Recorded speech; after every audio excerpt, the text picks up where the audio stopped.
Coming Down is proudly sponsored by Colorado Ganja Gear, high-quality, artistically inspired herb grinders. So let me tell you, these things are great. I actually own one. My favorite part is the perfect consistency you get after grinding. Some grinders just pulverize your herb into dust, but the razor-sharp teeth and smooth action on these always leave you with perfect, fluffy, evenly ground herb. The craftsmanship is top-notch, made from aircraft-grade aluminum, to guarantee you won't get metal shavings mixed into your herb. But the best part, truly, is each grinder features original artwork created by Colorado artist Lori Beatty. She creates unique mandalas that are laser-etched into each magnetic lid. And each grinder comes in a silk bag and has free shipping. So just go to etsy.com/shop/Colorado Ganja Gear and enter the code Coming Down in all caps for $5 off, or go to the show notes for this episode and follow the link. Thanks and enjoy the episode. Good day, everyone. Welcome to Coming Down. My name is Matthew. I'm joined here by my co-host Nathan. Well, hello, friends. And here we are. Here we are.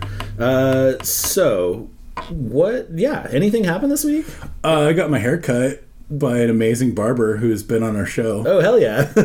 I also did. Recently, yeah. Yeah, it looks good, man. Yeah, we're looking sharp. Oh, yeah. We're summer ready, dude. Yeah, right? A couple of trim dudes over here. Right? Yeah, I don't have really anything to report. It's been kind of just a normal week. I don't know, man. Been working my ass off trying to get this other podcast. Oh, foreshadowing. I have another podcast that's going to launch eventually, but been sort of like working on that and finishing off this merch stuff, which, by the way, I'll just throw this out right there, or right here, right now. All the merch is in. Everyone who is on the Patreon should have gotten an email requesting an address so that I can ship you your goodies. Yep. If you did not get that email and you think that you have something coming your way, please get in touch with us. Email us, tweet at us, send us a message on Patreon. We'll make sure to get that stuff out. But yeah, everything should be shipping like tomorrow or the next day. So, hell yeah. Yeah, totally. Awesome. Yeah, and shout out to 1 Inch Round. They're local, they're a block from me, and they did the buttons, and they look fantastic. So, yeah, cool-ass company. Hell yeah. Yeah, and shout out to Ryan for upping the pledge. Like, thanks, buddy. Yeah, dude, totally, right? Yeah, way to bump that up. We'll get you a shirt soon. Absolutely. Yep. Yeah, it's been a good week. Like, haven't acclimated to the warm weather yet, but it's been pretty mild, so I'm not complaining. Dude, it's been all right, but yeah, like we're about to enter the hate-filled portion soon. Oh yeah, like I'm seeing it on the horizon. Like I'm just gonna have to start hiding in shady, dark places again soon. Yeah, totally. Like, this will probably be the last intro where you don't hear birds and children in cars, like, flying by because we have the windows open because we're dying in here. Oh my god, yeah. This is the sound of sweat dripping into our beer. For real. It's funny listening back on the old stuff and, like, hearing that, like, oh yeah, shit, man, that was last summer. Right? That's nostalgic. Maybe the listeners don't care, but I enjoy it. I like even 1-year-old nostalgia. Parade of beaten cars driving down the street while children and stray dogs chase them. Yep. For real. Cat beating the shit out of the blinds, you know, what have you. Yep, totally. Yeah, all the summer sounds. Exactly. Hell yeah, man. Here we go. Well, so this is just a continuation of last week. This is part 2 of the continuing saga of a young man and his journey through the wilderness. Yep. Kicking it with some hippies. Oh, so many hippies. Learning the hippie ways. So many hippie ways. Yeah, it's good stuff, though, man. Like, I don't know. I hope people are enjoying it because things get even wilder as we move into the next part here. You know, it's like we've said, I did not at first believe that this all took place within a 2-year span. Like, there's a lot of shit here, man. Yeah. And, like, you know, I'm sure people have already heard, like, there's points where, like, I'm just like, nope, that's another podcast. Oh, yeah. Yeah, we've got a ton of spin-offs coming out of this one. Oh, and I can't wait to get to some of those, too. Like, whew. Yeah, if this is the Cheers, we've got a bunch of Frasers coming up.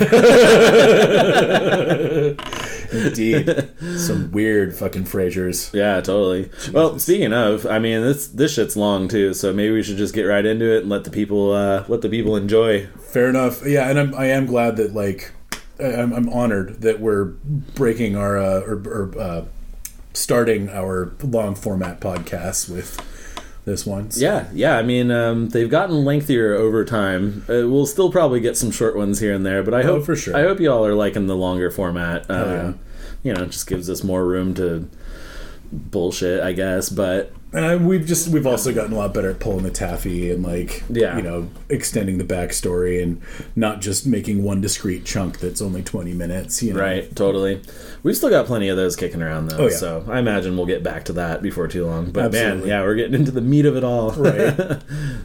Well, yeah, we'll let him get to it. If you like what you're hearing, you want to see some more notes, please check out our website at comingdownpod.com. We've got all the show notes there, as well as links to all of our platforms. You can also find a link to our Patreon there, or you can go to patreon.com/comingdownpod. Thank you to everyone who's already donated, and we've got merch coming out soon, as we've mentioned. Hell yeah. You can find us on Spotify, iTunes, Google Play, Stitcher, YouTube. Yeah, all the stuff. Anywhere you can find pods, you know where to find it by now. Absolutely. You're listening to it on one of those already. I should hope that you found it somewhere by now. Yeah. And if anyone's asked you to pay for it, then they're stealing from you. Yeah. And so if you want to be on the show, or you just want to hit us up, please let us know how we're doing at Coming Down Pod on Twitter, or comingdownpod@gmail.com for email. Yeah, that's it. We did it! That's a no-note fucking copy right there. Holy shit. Hell yeah, man. All right, let's go!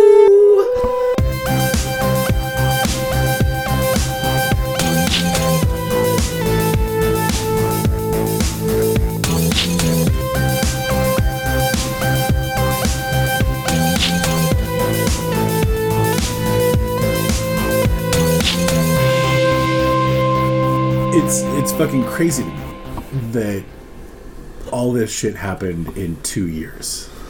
Like, I've been sitting here trying to just kind of outline everything a little bit so that I don't fuck this up too much.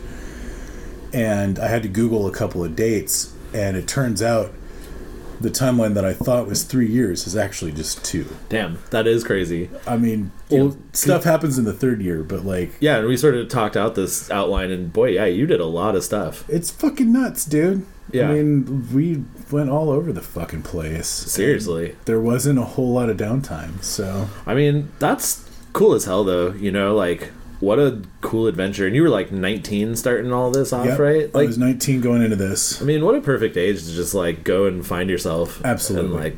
And cut your teeth out in the world and shit. Yeah.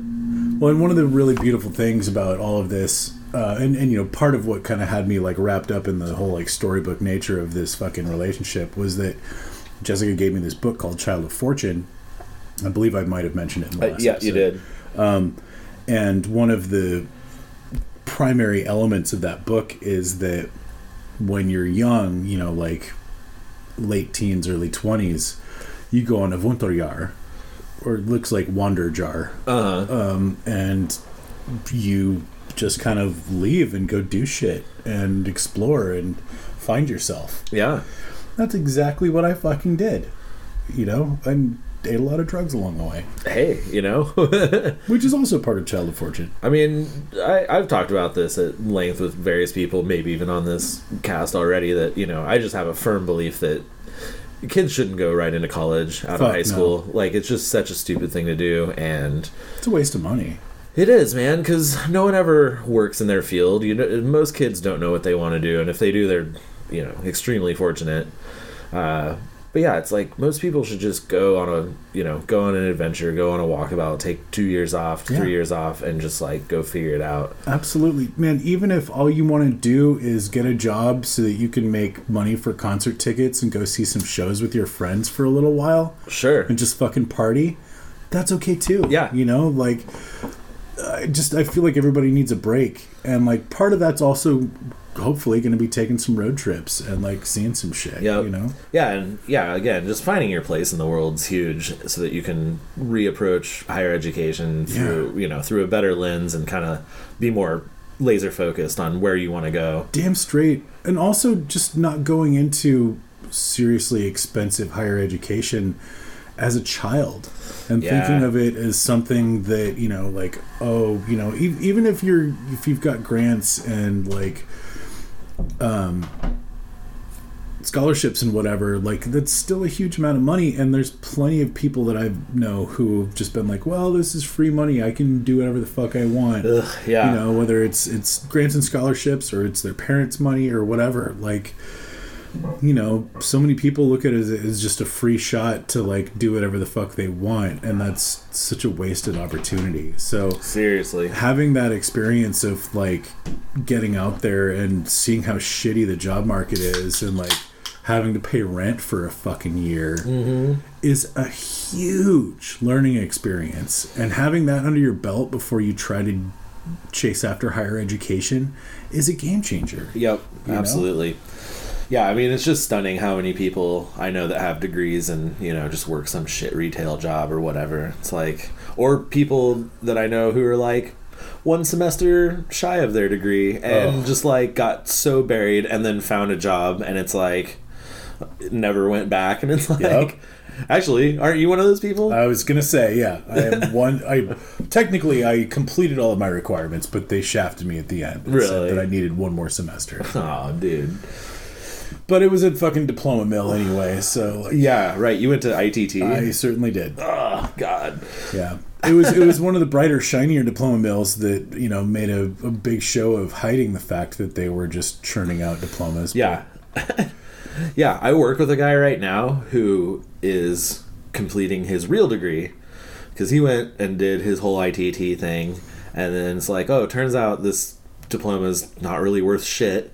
He managed to land the job at my company, right? And then, you know, my company has all the crazy benefits, so they've been paying for him to go back to school. That's cool. But he's basically just repeating his whole education to get a legitimate degree. Exactly. It's like, dude, cool. Let me just do those 4 years over. And those are engineering degrees. So like, he did 4 years ITT, and now he's on like year 7 of like real school. Fuck. Yeah. That's so brutal. Yep.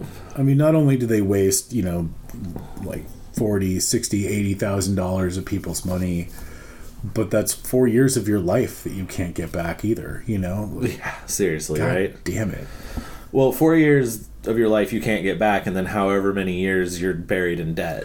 Yeah. So, exactly. You know. Well, thankfully there's been some forbearance as far as ITT is concerned. Yeah. There's a massive class action lawsuit basically decided that ITT is on the hook for those fucking tuition fees. So. Right. Are you going to get some debt forgiveness? Hopefully.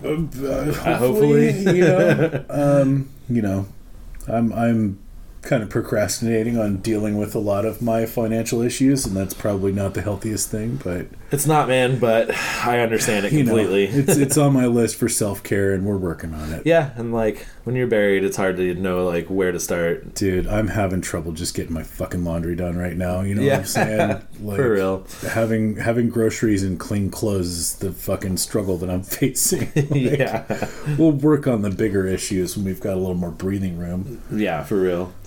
Well, anyhow, we could lament fucking the troubles with higher education all day. Oh, for sure. But yeah, so I think the last time that we ended up, I had said that like kind of the next beat in the story was that we go to Maui, and that's not entirely untrue.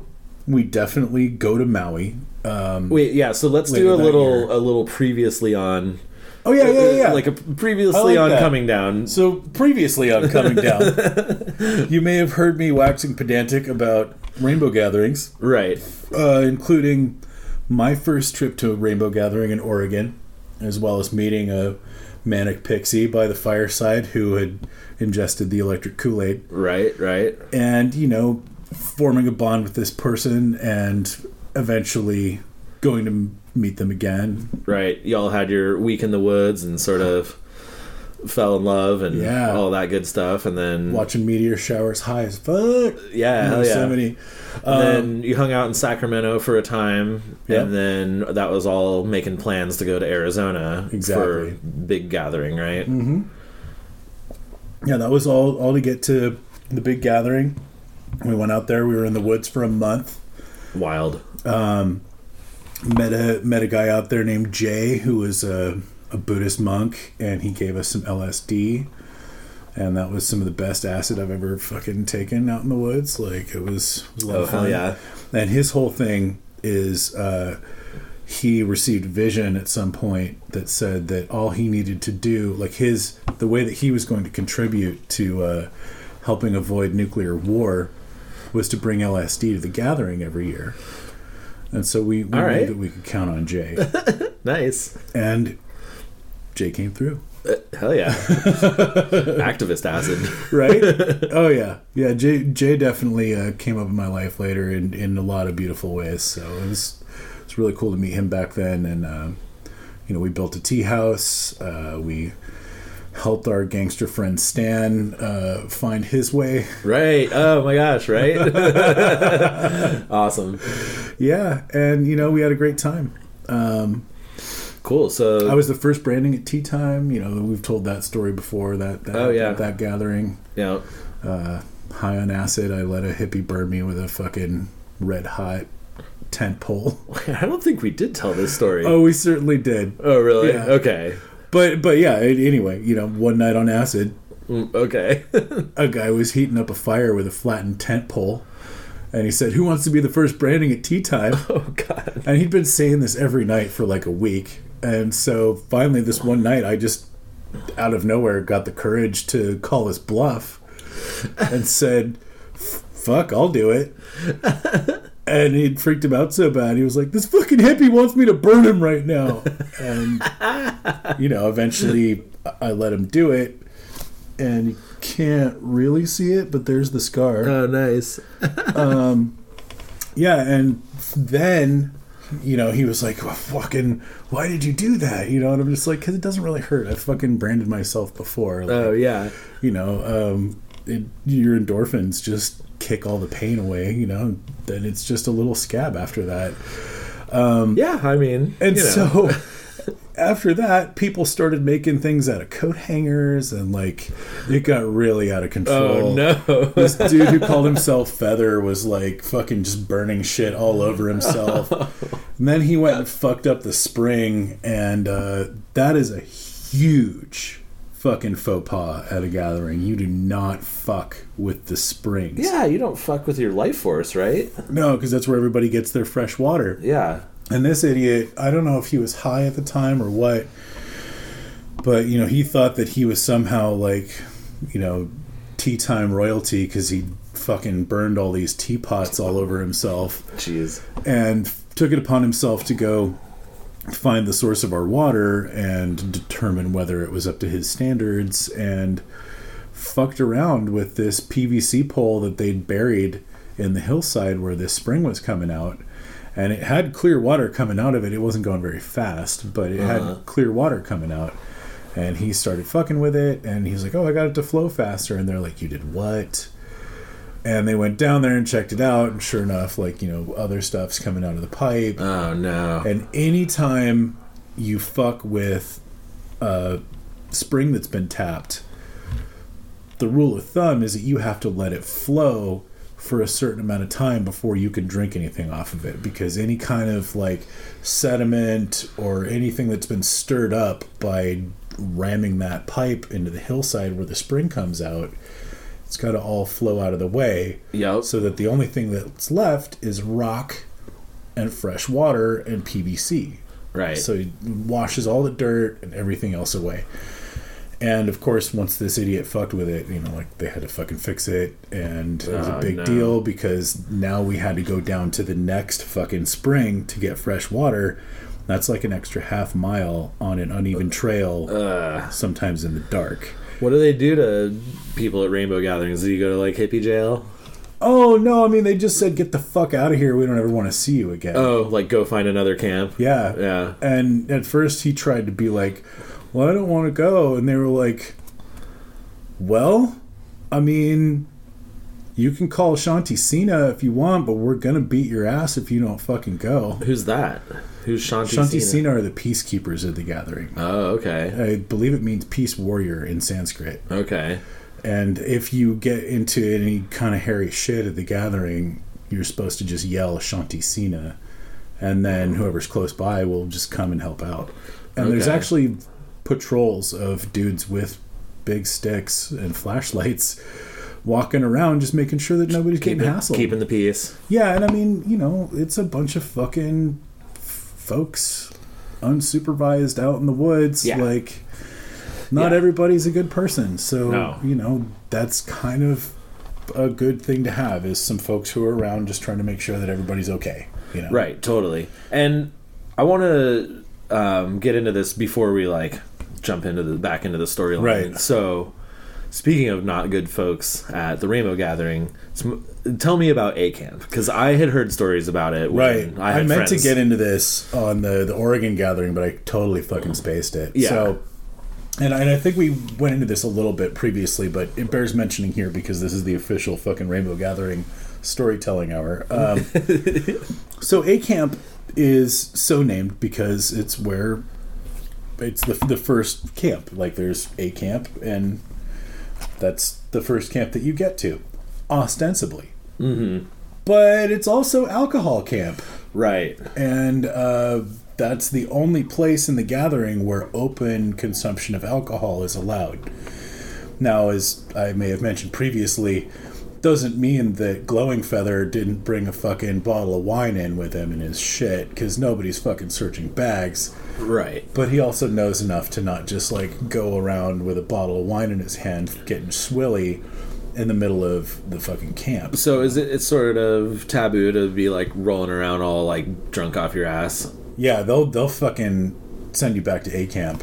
Interesting. Yeah, and, like, Shanti Sina will escort you if they find you in the main gathering and you're drunk. And that's just sort of a general knowledge rule because people will get too wily on alcohol. Yeah, they steal shit, they break shit. Yeah. You know, it's the middle of the woods. It's dark. Right. If they don't have a fucking flashlight and they're drunk, they're just crashing through the fucking branches, like, trying to find their fucking way. They might knock somebody's tent over. Like, right. There's a lot of just infrastructure issues with having drunk people in the woods.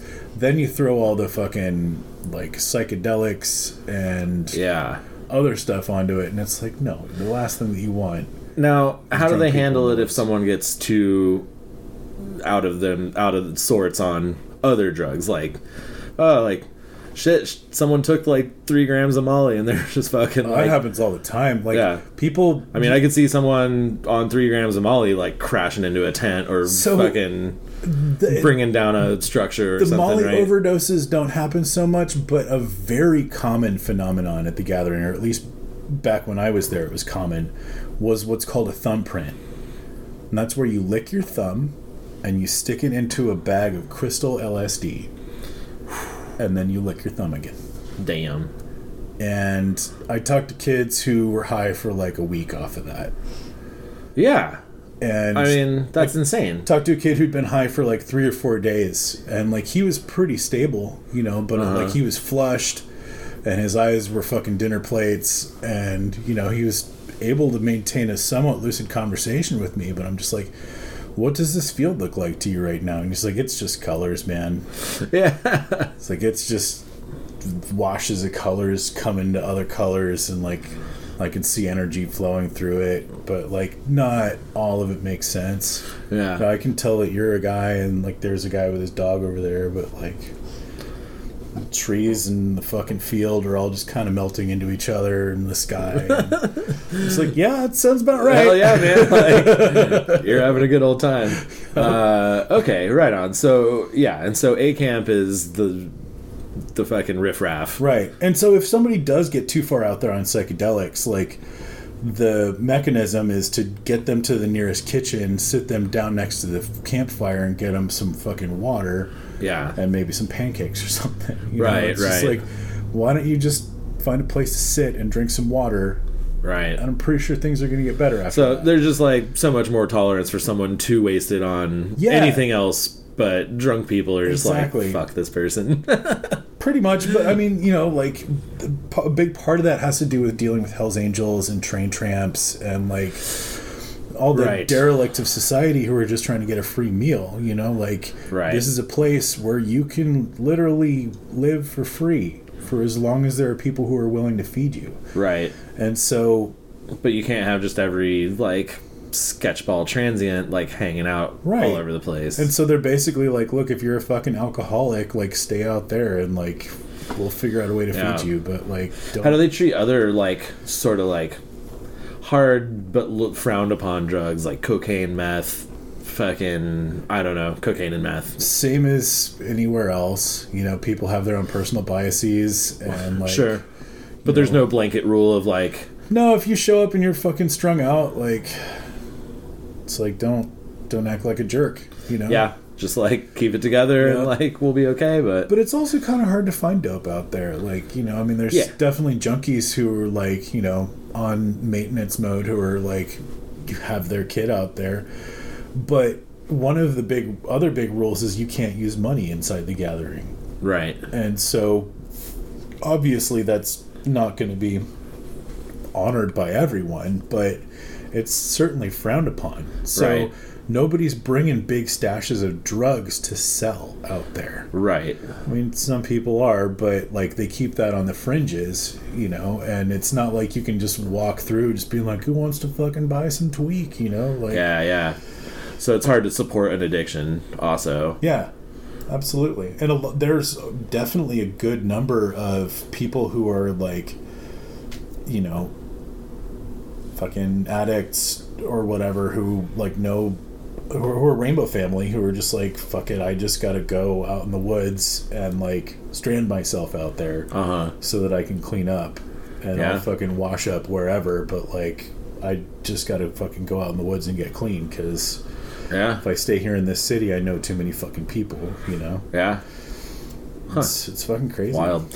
Well, yeah, that's interesting, because I've always wondered how it didn't just devolve into a shit show, you know? Right. And, you know, obviously there's the problems that will arise, but...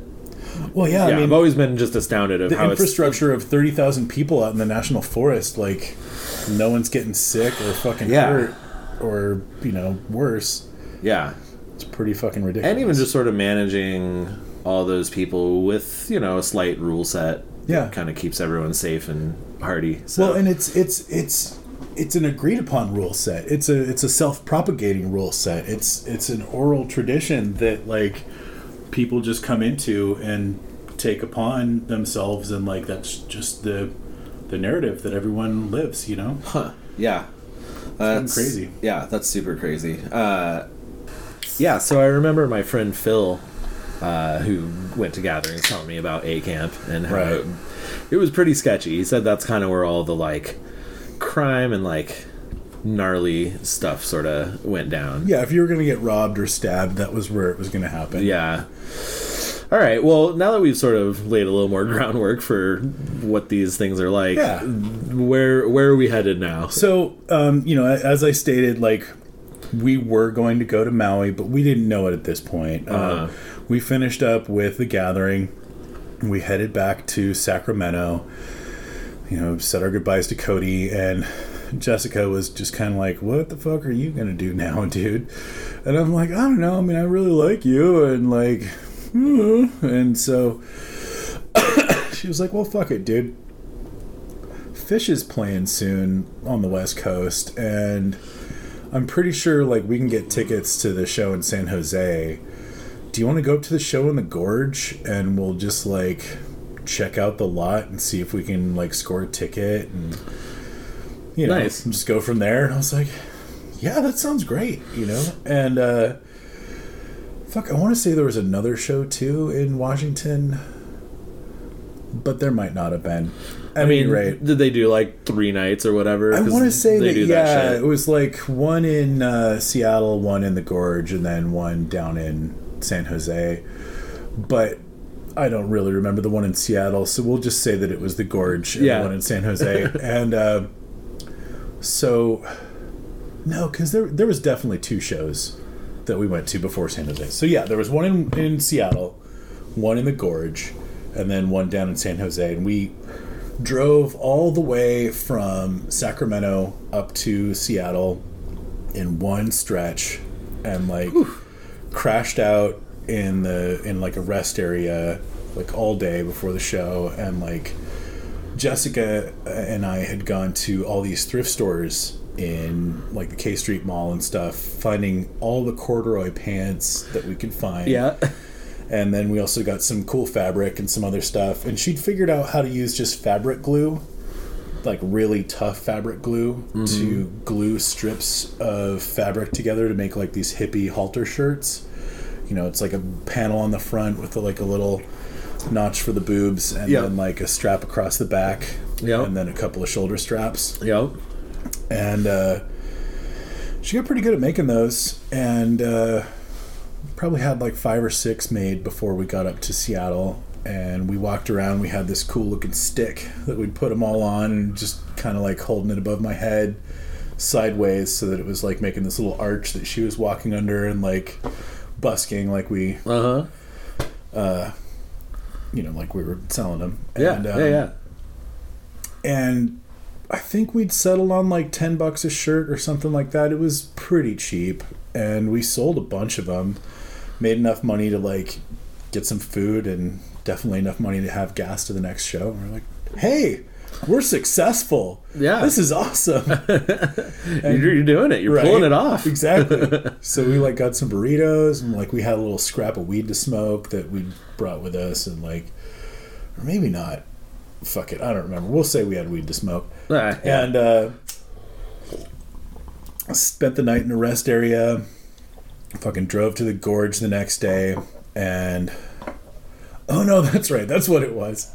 It was just that it was 2 nights in the gorge. And you could pay to camp out in the parking lot, but we were way too broke for that shit. So like, you know, we just parked in the lot, like hung out and kind of partied, and went to the fucking rest area, and came back the next day and like sold enough shit that we had gas money to make it to Eugene. And we had gotten in touch with my buddies from Bend who were planning on going to this rave in Eugene, and they had drugs that we wanted to do, and we were planning on meeting up with them. And so like the whole goal was to just make enough money to get back to Eugene, and then hopefully have enough gas money to go from Eugene to San Jose. But if not, we were just going to drive to Bend after that. And sure enough, we made enough money in the gorge to do all of the things, and we were super stoked. And so we drive down to Eugene after like 2 days of just hanging out in the gorge and like watching the sunset behind the stage with fucking Phish playing the fucking 2010 theme and stuff. Hell yeah. Anyway. Yeah, because this would have been kind of heyday Phish, right? Oh, yeah. Where they were like still pretty killing it. Yeah, it was, you know, like it hadn't gotten too fucking whooked out at that point. Yeah. It was still well, just like kinda... even just them as a band, like, man, they, you know. Oh, yeah. No, I mean, as far as like them being interesting at making music, this was the only time. I mean, maybe earlier too if you're a real fucking Phish head, but totally. Certainly not later than this. No.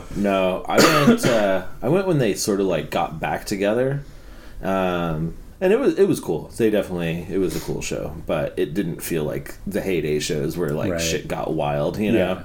This is definitely some wild shit. There was a man wearing nothing but a purple crown running around in the lot and causing havoc, and we just kept seeing him everywhere. It's like, how does this guy keep getting around? What the fuck? Oh man, that's awesome. So and I'm not really sure how deep to go on Phish Tour here. I kind of feel like it's maybe its own story, but like I'm already telling it. So while we were at the show in the gorge, oh shit, have I told the story about how I got busted for weed at Barter Fair? I don't remember if you've told it on the pod before. Fuck, I swear I just told this as an aside at some point. Anyway, point of all of this is that I got busted for weed when I was in Ashland.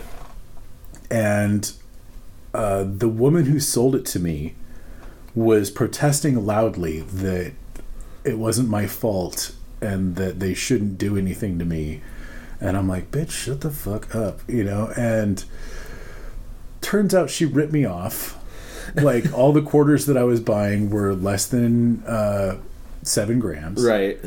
And some of them were less than 6. And she also didn't know that I was a minor. And so she had a bunch of mushrooms in her backpack. Actually, I'm getting ahead of myself here. Yeah, so she ripped me off, and, like, I bump into her again at this fucking show in the Gorge. And she, like, I just see this woman that I kind of recognize. And I'm like, who the fuck is that? And she looks at me and she's like, oh, shit. She's like, dude, is your name Matthew? And I'm like, oh, fuck, where do I know this lady from? And I'm like, yeah. And she's like, dude, I'm so glad you're okay. And I'm like, okay, where do I know you from? And she's like, remember Barter Fair? And I'm like, oh my fucking God. She's like, yeah, I had dreadlocks back then. They're all gone now. She had really short hair.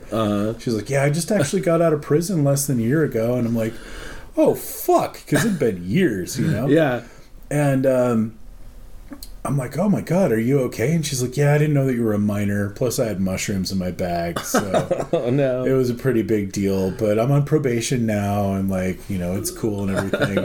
I'm just like, holy shit. And, like, we hugged a bunch. And yeah, just like, that's so fucking random that I actually ran into you again, you know? And she's like, sorry for ripping you off. And I'm like, well, guess what? I was only buying half an ounce, but I was looking at 4 quarters. Yeah. And so the cops just charged me with all the weed that I had in my hands. And since those quarters were light, it was a difference between a felony, which an ounce or more, right, or a misdemeanor. Yeah, you came in just under an ounce by a few grams or whatever. Oh, by a few grams. Yeah, like the cops were laughing. Yeah, they're like, man, she really fucking ripped you off. Yeah, you got lucky. Yeah, but then they're like, yeah, but you got lucky. Like, you know, it's difference between a real crime and a fucking slap on the wrist. And so I was like, well, just slap the shit out of my wrist, boys. Yeah, right. Damn. So yeah, that was my weird little fucking connection in the Gorge. And so, you know, we made just enough money to, like, make it all work. We get down to Eugene, and thankfully Jessica was kind of planning ahead. Like, she'd never... I think this was her first rave, if I'm not mistaken. At the very least, it was early in her raving career, and we were planning on candy flipping, which is something that she'd never done before. Oh, nice. For our users at home, that's LSD and Maui at the same time. Yeah. And so... For our users at home. Where is this on your rave timeline? So I've been to Warmth, and, you know, I did the whole... Like I've broken in, like, and I've done some raves in San Francisco. Like, I know what's good, but we haven't done anything in Bend yet. It's just this isn't when you got into promoting and doing all that stuff. This is well before then, and I want to say that I have candy flipped before, but it hasn't been more than once or twice. Mm-hmm. And, you know, I've been to a few raves, but I'm certainly not a veteran at this point. Mm-hmm. And my homies are basically in the same boat. Like, we're all just kind of, like, intermediate ravers. Like, we're no longer candied out. Like, we're not fucking chewing the insides of our faces off. Yeah. Like, we know how to do our drugs. We know what kind of music we're looking for. Like, we can kind of filter out the fucking chaff. And... yeah, we know that this is going to be a good one. And so we get there to Eugene, and Jessica's like, you know, we're going to be all twacked out tomorrow, and we've got a long drive. I bet you there's a bunch of other Phish kids in town right now. We should see if there's somebody else who has a driver's license, and fuck it, maybe even gas money, who just needs a ride. And I'm like, oh man, that's genius. And so we go down to the transit center, like just the LTD, the fucking local bus station, and just made a little sign that says, headed to Phish in San Jose, looking for someone with a driver's license and gas money. We have a car. And we just kind of sat there with the sign like propped up against one of our lunch boxes, just fucking chilling there. And like almost at the same time, these two dudes come walking up independently of each other and are just kind of like, oh, hey, I really need a ride down there tomorrow. I have gas money and I've got a license. Nice. And like right then this other dude comes up and he's like, oh, hey, I could do that too. And then first they were both like, no, this is mine.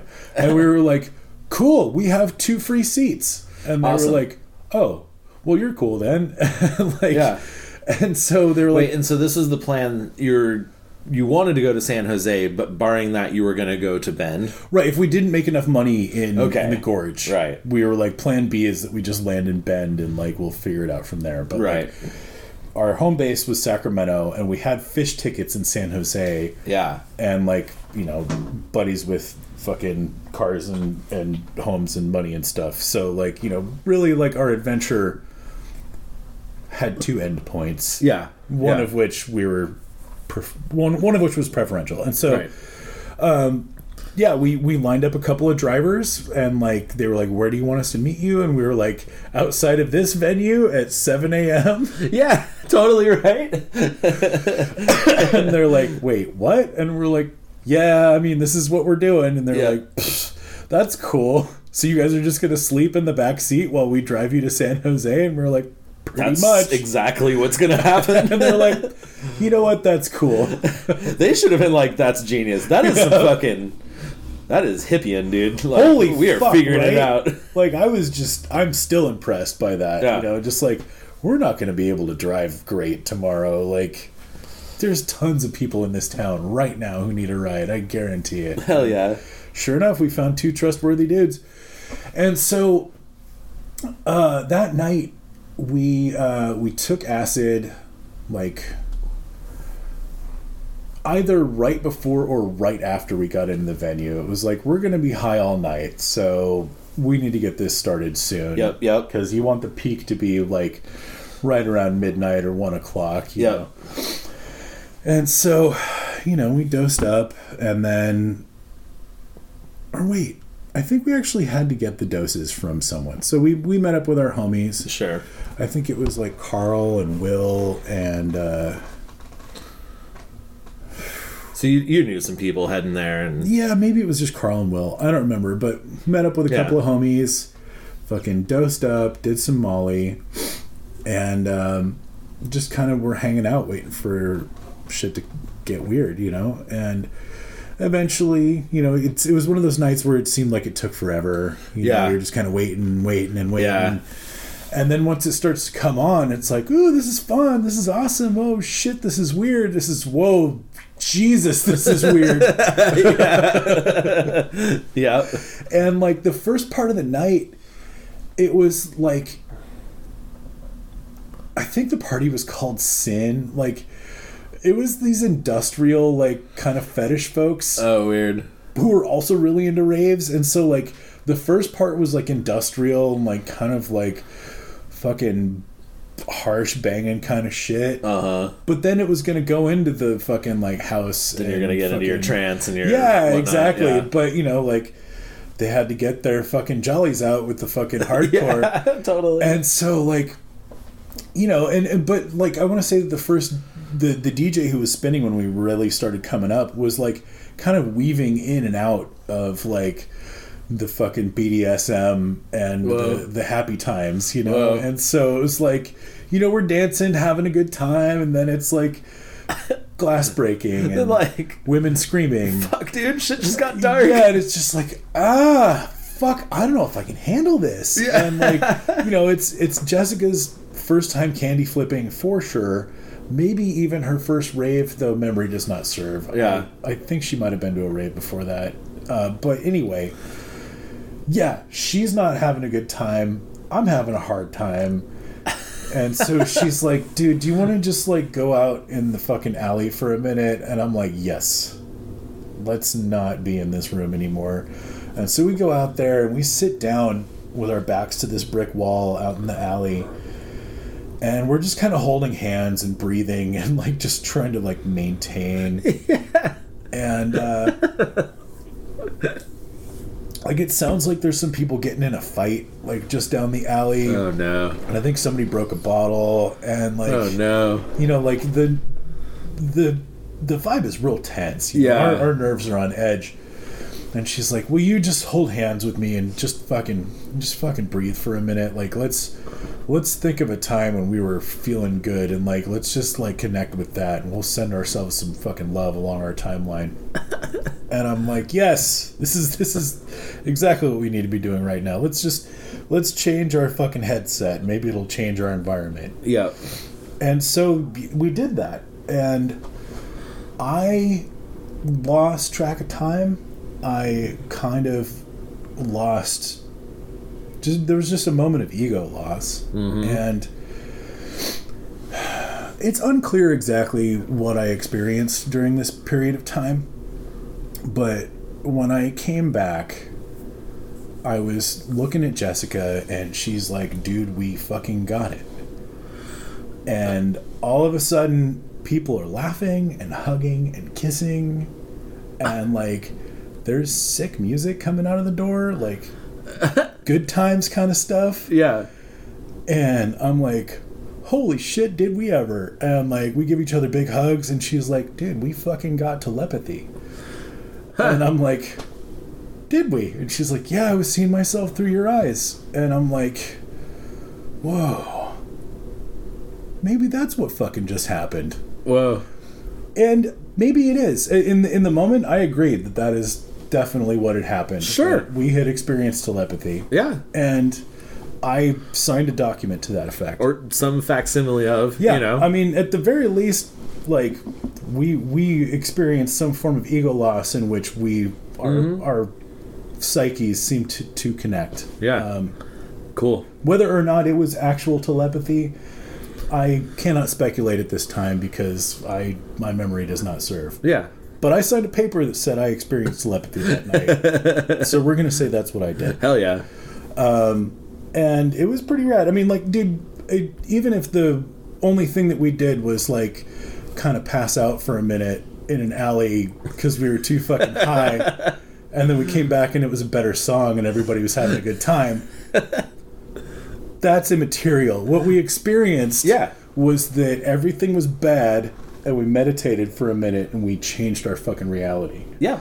And I tell you what, like, that's exactly the kind of science fiction that I want to be reading. So totally. And, you know, I mean, that's kind of the conundrum, if you will, of psychedelics, is like, who's to say that those experiences aren't real? Right. You know, like, yeah, from an outside perspective, like, yeah, you could have just been a couple bums passed out in the alley for a minute. And there's a very real chance that is what happened.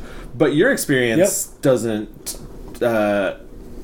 agree with that, and who's to say that that's wrong? Right. So, or who's to say that that's incorrect, and your experience is valid? Well, so. and let's just come down right now and say that, like, our stance on this podcast on psychedelics experience is that if it's something that you experienced, it happened to you.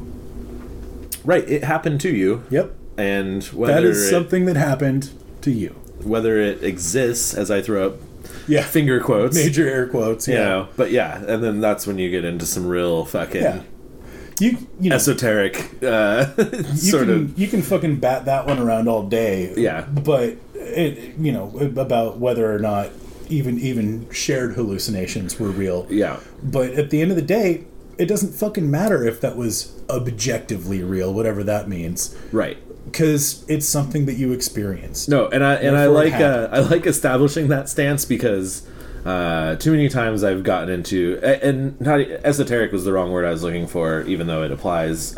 Semantic, right, is the word that I'm looking for, and I've had too many semantic discussions about what is real and what isn't, and how perception works. And like, look, fuck it, man. Like, I'm not interested in semantic discussions about what is and isn't real because we just don't really fucking get it. No kidding. And if you have experienced it, it's real. Damn straight. If you felt it, it's real. If you've seen it, it's real. Right. To you, right then, it's real. And I mean, brain scientists, neurologists will back us up on this. You know, the guys who studied the brains. You know, those science guys with the brains. You know, neurologists will back us up on this. When we remember things, we re-experience them. That's part of how memory works. And so just having and also when you visualize things, your mind treats it like you're experiencing them. Yep. So fuck it, man. If it's sensory information that you fucking experienced, then it's a thing that happened. Agreed.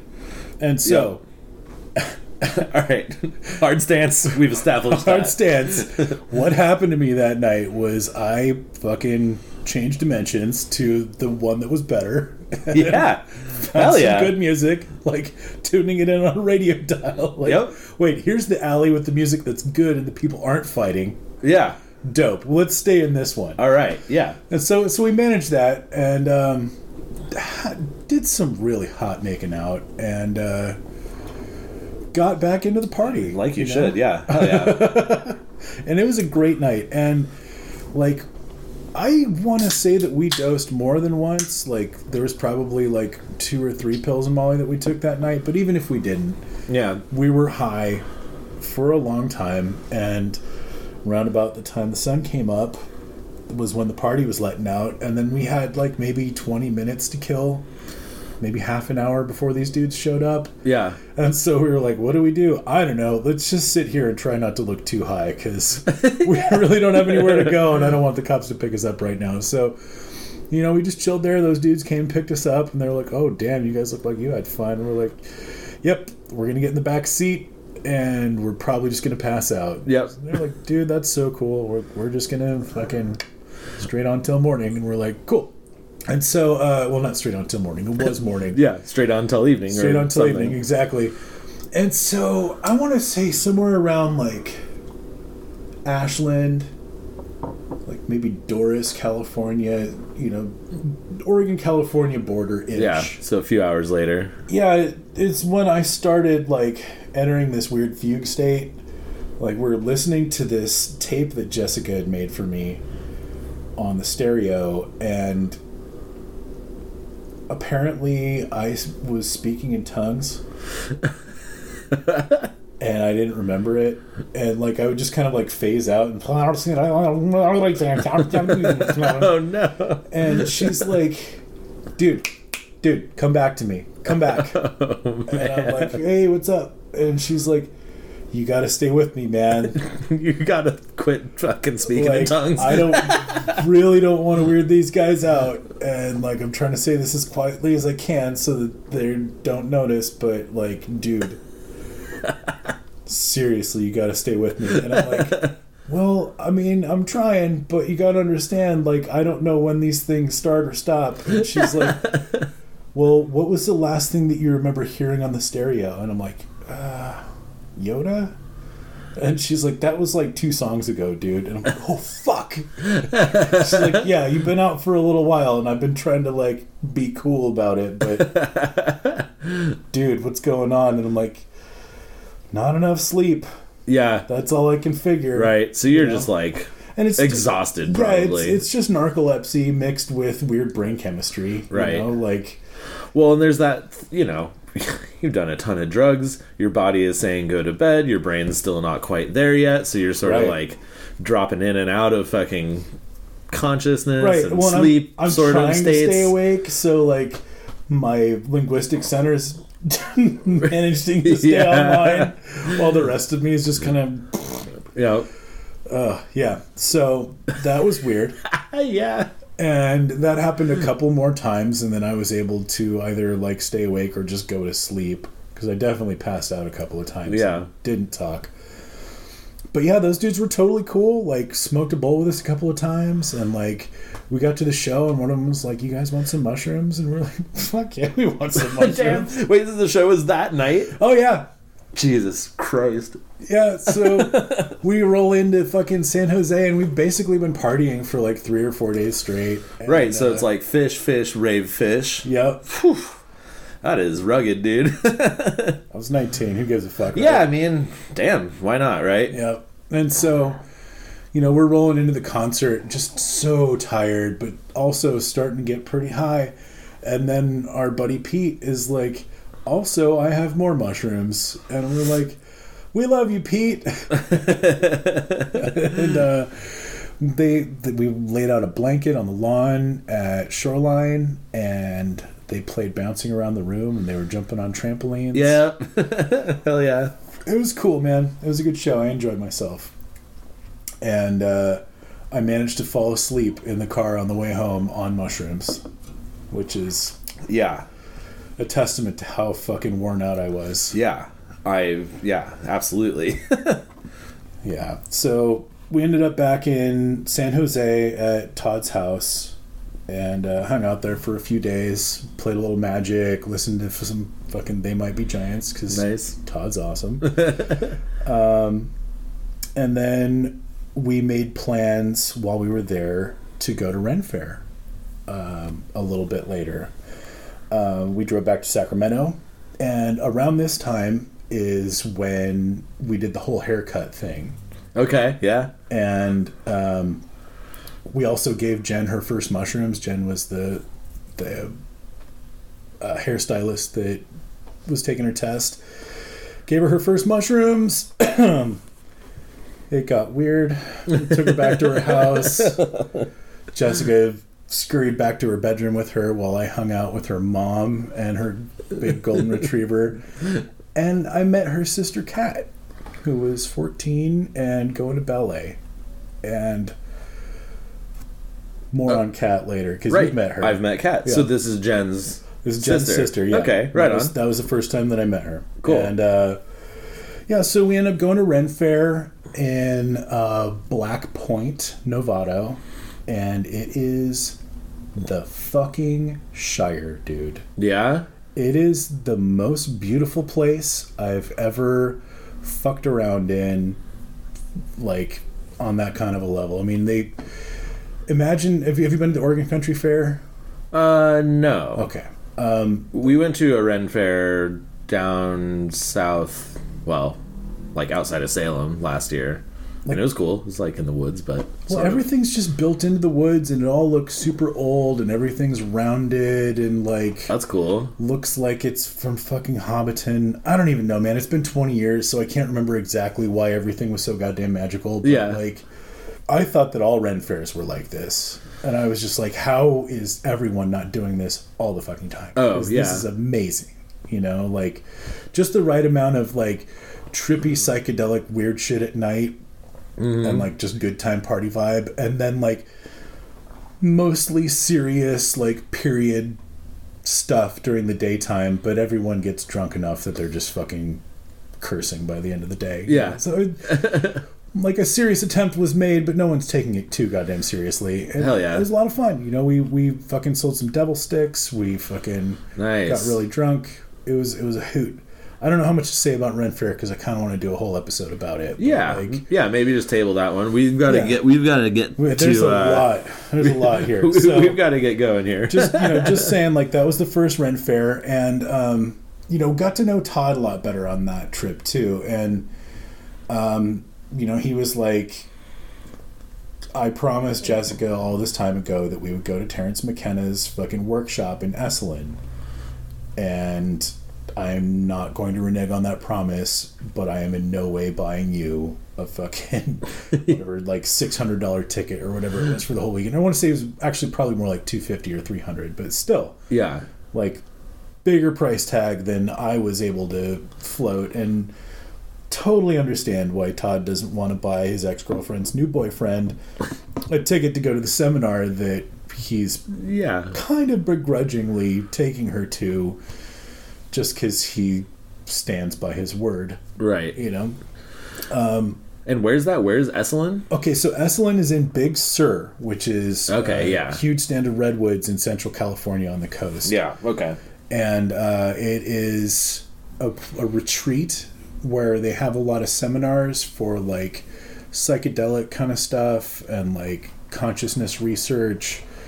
Just kind of, like, bleeding edge hippie kind of stuff. But not like trying to make it so like obviously hippie. Like it's, I don't know.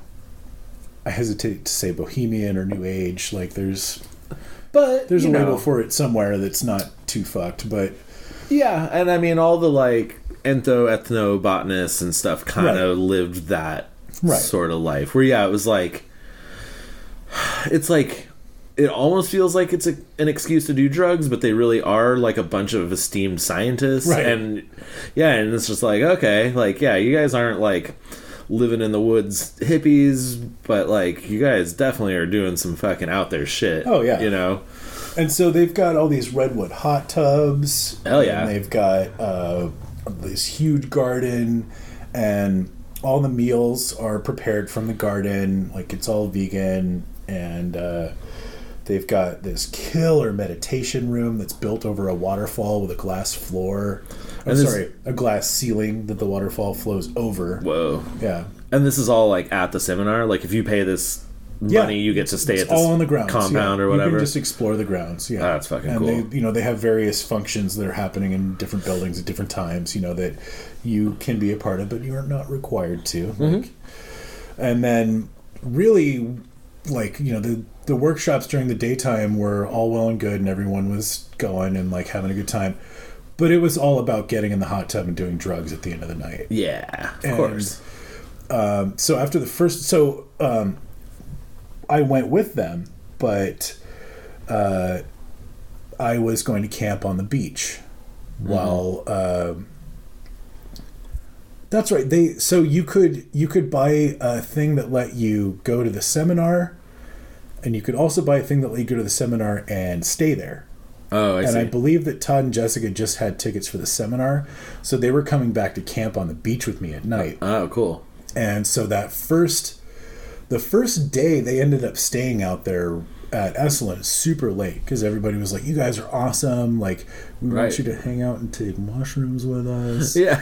And or maybe it was Molly, I don't remember, but they fucking got high that night and like came back, and like I had been solo tripping on mushrooms, like a lot of them all day, and like kind of had this weird early Valis trip, like just kind of seeing some strange like blueprints for fucking arcology spaceships in my head and wondering where they came from, and like just being able to juggle several different spheres of thought and seeing their connections, and like it was really like groundbreaking trip for me. Yeah. And also found purple sand, because there's purple sand on the beach there from certain algae and shit. Nice. Anyway, so they came back and they're like, dude, that was amazing. Terrence is fucking awesome. And I'm like, I'm fucking sure he is. You fucking dicks. And, and they're like, but no, here's the deal. Like, we told everybody out there about you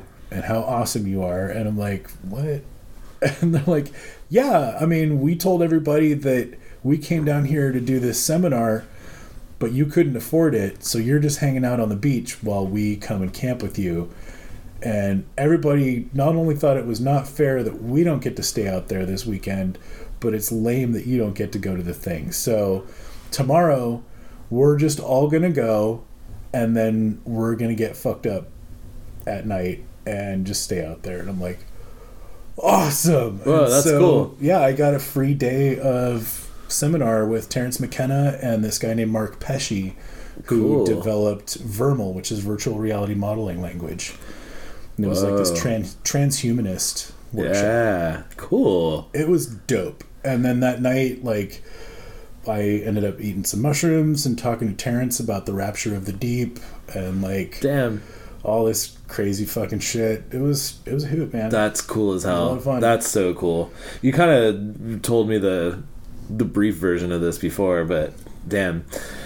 Yeah, and once again, one of those great connections that we have, because, I love Terrence. Hell yeah. And, I mean, I don't know if he's a genius or a crackpot, but I love him, and I love his writings, and I love just the way he approaches the world and kind of views things, and that's just so cool that you got to fucking meet him. Oh, I feel incredibly lucky. I mean, I had a friend who was an ethnobotanist or ethnobotanist. I can never remember which one's which, but Entho. Is it ethno? Yeah, because ethno would be ethnic, and it's not that. Yep, you're right.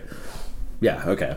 And so he Yeah, and I think he was fairly well known in the community. Hell, he was probably at that seminar, but he had Terrence's number. Like they were buddies, and so one night we were talking, and just like Terrence came up, and I was like, oh man, I'm like such a big fan, and been reading his books and everything. He's like, well man, like I'm not gonna waste his time and just let you like call him up, but if you think of like a few questions, like a few things you want to ask him and talk to him about, like I bet I could arrange like a short call. And I was like, oh fuck dude. And so I'm like wringing my hands and trying to like come up with what I was going to talk to him about, and then he passed away like weeks later. It was like, my God. When he had brought this up to me, I was like, okay, like we'll figure this out. But I had dragged my feet on it, and he passed away like 3 weeks after that. That sucks, dude. Yeah, so I didn't never get a chance to talk to him, but yeah. Damn. Well, yeah, Todd even said, like, you can tell, like, you can see the line around him where he's just edited in, like, he doesn't really exist. He's just... That's a great way to put it. He's just kind of green screened in, and you can kind of see it. And I'm just like, fuck. I'm almost high enough to fucking roll with you on that. He's a hologram. Amazing. Yeah, exactly. He's just a fucking three-dimensional projection of our own consciousness. So yeah, had a great time at Esalen. After that, or maybe before that, dude, the timeline is so hard to figure out because there's so much shit that happens. But at some point, we go to a warmth party in San Francisco. And... like I want to say that was definitely after Phish Tour, because like I said, I want to say that the party in Eugene was Jessica's first rave, but we might have gone to a warmth party before that, and then it was just her first time candy flipping. Who the fuck knows? But we went to some rad warmth parties. Definitely helped, because Jessica was really just into like hippie drum circles and like fucking did not get this whole rave thing at all. Oh yeah, electronic music was... Yeah, and I'm like, it's just a drum circle with lasers. Like, I mean, basically. And, like, the drugs definitely help when you're trying to understand what's going on there. Yeah, so, yeah. She was definitely all in. And, we went to a warmth party. Oh, and this is the other thing, is at Esalen, we met Mark Pesci. And he was like, you guys are awesome. Like, tell me you're going to Burning Man. And we're like, what the fuck is Burning Man? And he's like, oh, Jesus, you guys. Oh. Here's the deal. And he gives us the whole backstory about the guy fucking building the man on the beach. And, like... Yeah. In San Francisco. And right. Like, eventually having to move it out to the California desert. And then eventually getting chased out to the Nevada desert. Right. Blah, blah, blah. Right. And he's like, you guys like rainbow gatherings. Well, this is, like...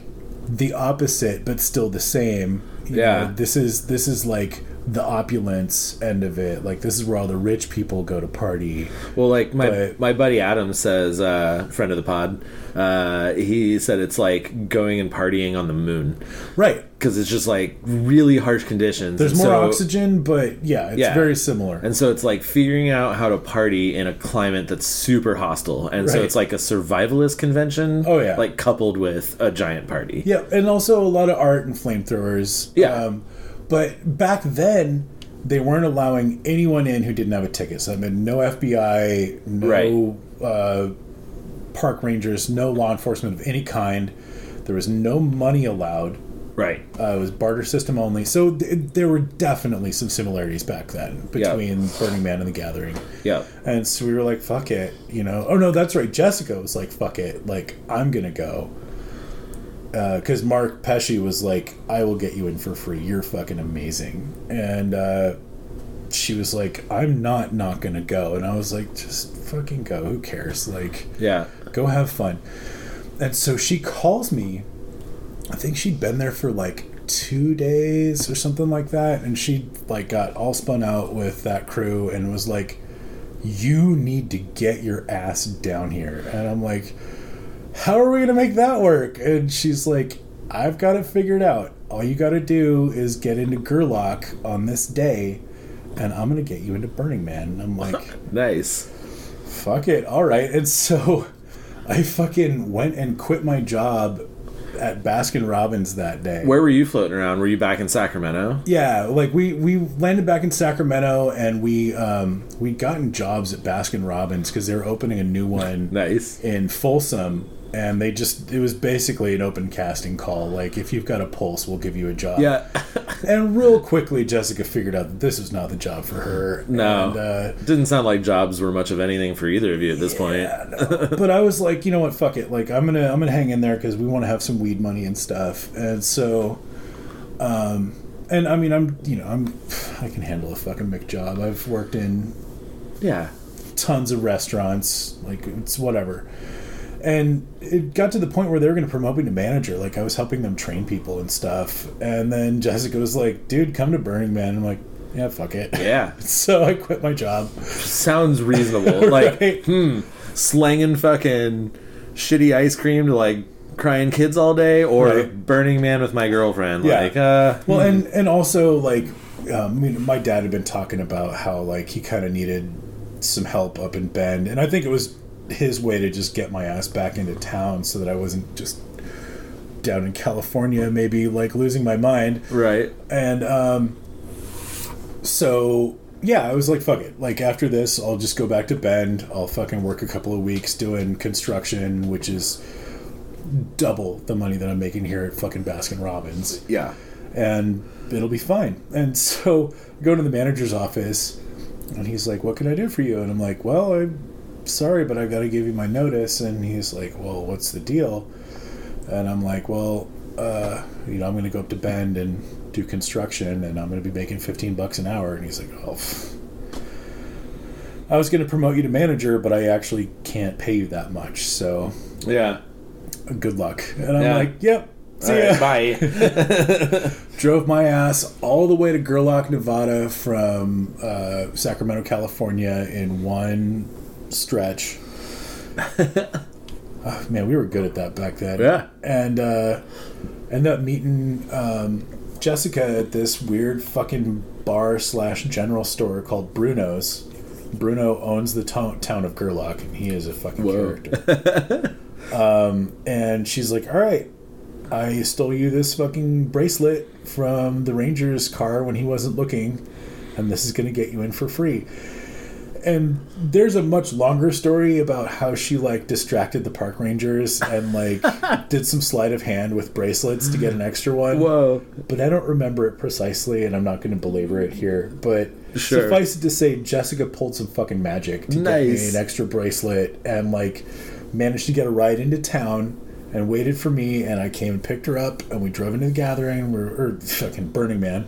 We were like, oh, we both have bracelets, we can get in, right? And they're like, oh yeah, it's cool. And so we drove in, parked her car, and because I drove her car to get there, and fucking did Burning Man for a week. Damn, hell yeah. And you were with insane. like a cool ass crew? Oh yeah, so it was called the Spiral Oasis. Hell yeah. And it was a bunch of DJs and artists and fucking rich weirdos from the Bay Area. Oh, hell yeah. It was fucking fantastic. That sounds like the way to do it, man. It really was. And I mean, like, you know, they were mostly in tents and pavilions and stuff, but they also had a couple of RVs, and they're just like, you know, we're not letting anyone get in the RV because you people will just get it dirty. But like, Yeah. yes, we have air conditioning, and it's like, god damn it. But yeah, it was a lot of fun. Like, I don't know how much to tell about Burning Man because I feel like that is definitely another episode. Yeah, as so well. I think maybe we table that one too and come back to it. But you know, we got to Burning Man, and But I like this whole timeline thing. We're filling in all these gaps. Exactly. And I want to be able to be like, you know, that's where this fucking fit in. And so while we were on Phish Tour, while we were in Bend, while we were in Eugene, while we're at Burning Man, while we were at the Rainbow Gathering, we kept hearing people talk about Maui. Mm-hmm. And I've got a best friend from high school who grew up there, and I've always kind of had this interest in Maui specifically. You know, I mean, everybody fucking wants to go to Hawaii, obviously, but like, Maui always was just kind of a place that I wanted to get to. And we just keep hearing all these fucking just ridiculous stories about, like, magical happenings, you know, like stuff that defies normal understanding, just being an everyday kind of thing in Maui. Huh. And at first we were like, yeah, fucking hippies, they'll fucking tell stories about whatever. Yeah. But eventually it's like, no, everyone has a fucking story about Maui, or a story that they heard from a friend of theirs about Maui, or like, you know, whatever. But just like, you know, I've already mentioned that we had this weird synchronicity thing happening where like people would just start talking to us about stuff that was in our heads, or like singing a song that was in reference to something that we were just talking about, or whatever, you know, like we just had this weird Jungian shit happening left and right. We called it the synchronicity storm. Yeah. And Jessica even started mapping it after a certain point and had to stop because it was getting so intense that like it just kept happening over and over and over. And like she was like, I feel like I'm just noticing it more because I'm trying to map it. So I'm just going to stop trying to map it now so I won't lose my mind. And I'm like, yeah, I think that's a great idea. Yep. Just let that ride in. Yeah. But we couldn't not notice that all these fucking people are trying to tell us about Maui. And it's like, well, I guess, I mean, fuck it. You want to go to Maui? And I'm like, yeah, of course I want to fucking go to Maui. And so we looked it up and we found, because this is the time that we were living in, we looked in the classified ads of a newspaper from San Francisco and found an ad for charter flights to Maui for $100 one way out of San Francisco. Whoa. And Rad. We were like, well, that's too good to be true, right? And so we called them up and we're like, so what's the catch? Like, is it like $800 to fly back from Hawaii? And they're like, absolutely not. No, we do the same return flight, but you can't buy a round trip ticket. Like, you have to buy the flight there and then the flight back separately, but we have another charter company in Maui that does the return flight. So, all right. And we were like, so we can fly there and back again for $200? And she's like, yeah, you don't even have to like buy the return ticket. You can just get it whenever you want, so you can just stay there for as long as you want. We're like, oh, okay. Yeah. That sounds like exactly the kind of thing that we're into. I mean, dude, $100? $100? That's nothing. It's fucking nothing even back then. And so, you know, we saved up a pittance and figured, you know, we'd have a few $100s to land on there and we'd fucking figure it out, you know? Because that's just what we've been doing. Yeah, you guys sounded like you were really good at it, too. So, yeah. Wait, so you bounced back to Bend after Burning Man, though? Yeah, well, dude, we were in and out of Bend a few times. Like, visiting my family, visiting our friends, introducing everyone to Jessica because I was in love with her. Yeah. And like, you know, there's probably 2 trips to Bend at some point during that summer. But you bounced back for some work. Yeah. So that saved up a little bit. Yeah, and saved up some coin for Maui and like let my folks know that's what we were doing. And, you know, and that's, again, another episode. Maui. Yeah. So I'm not going to go into too much detail on that. I love this. I love just fucking rapid fire teasing the shit we're not going to tell. Right? Because I mean, I'm really trying hard to stick to the whole Rainbow Gathering angle, but like the whole story needs to have this frame of reference. Well, right. We talked about this. Folks at home need the context of kind of at least the beats of where you went to get to the point of this whole story. Exactly. And I mean, I'm glossing over the whole synchronicity storm and the like that we got telepathy because like we were on this mission to save the world and like hell yeah, you know, we'd discovered that there was another, like, paranoia has a flip side, which is pronoia, and that if you could somehow stimulate that in people, like, it would be really good for them if you could just help them believe that somewhere out there in the world, whether it's people or whether it's just happenstance, but something is conspiring against you for your own benefit. Like, there's some force out there that's gonna leave a fucking pipe with a bowl in it and a lighter right when you need to fucking smoke that bowl, and so, you like, fucking didn't have it, you know? Instead of like they're all out to get me, it's like they're all out to love me. They're all out to hug me. Yes, exactly. And we experienced this so motherfucking hard on Maui, like, to the point where it was absolutely overwhelming and almost embarrassing. Yeah. to the point where I was like being flippant about it, and Jessica got upset because she's like, God damn it, this is magic that is happening to us, and I feel like you should fucking respect it. And so yeah. So suffice it to say that like some rad shit happened on Maui that really cemented our relationship, and also kind of like led us to believe that this weird kind of spiritual path that we were on was like fucking real. And that, that like we were doing good shit together. That's really fucking cool, man. Yeah, it was fucking fantastic, and I can't wait to do the Maui episode. Yeah, because it's like it's kind of some of the best times in our relationship, But I'm trying, and I mean it's almost impossible, but I'm trying to not to make this too much about my relationship with Jessica, even though like really that's what was going on during. That's kind of the through line here, though, right? It's definitely the common thread, yeah. And I never would have. If it weren't for her, like most of these things wouldn't have happened. Oh no, I mean like the Rainbow Gathering was important to me, but it was her life. Like, right?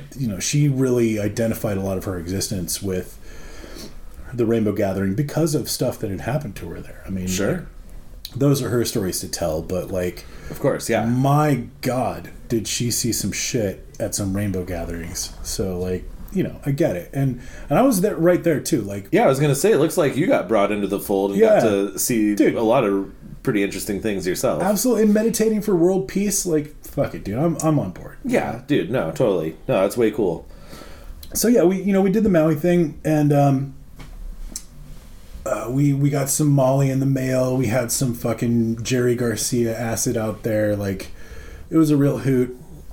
And then Spencer, the guy who did all the warmth parties, like he was in touch with us the whole time because he spent a lot of time in Hawaii and he loves us and wanted to just kind of share in our experiences there. And he was like, I totally encourage you guys to stay there as long as you want, but my birthday is coming up and I'm going to be doing this huge warmth party, and if you are planning on coming back to the States, I would love for you guys to get involved.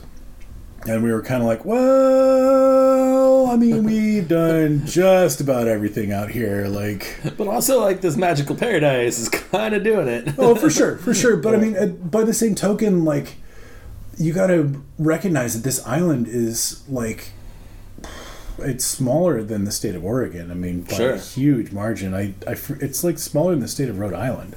Yeah. So, you can drive from one side of the island to the other in less than half a day. I mean, you can see the length and breadth of it pretty swiftly. So, I mean, if you're trying to explore, it gets explored pretty quick. Right. That said, I still haven't done everything that there is to do on the island. Like, don't get me wrong. Like, there is still a lot of untapped potential there. But, like, we were young and we were ready to see some new vistas, and we weren't trying to get stuck in Hawaii, even though it was fucking magical, and even though we talked a lot about just like getting jobs and putting down roots. It was like, well, we haven't established roots yet, so if we want to go, now is the time to do that, and we can always come back. Yep, for sure. And I stand by that decision. I think it would have been fun to stay in Hawaii, but seeing the way that things have gone there, like, I think it would have ended up being not everything that we dreamed it would be. So it's a good thing we came back, and oh my God, was that warmth party fucking epic, dude.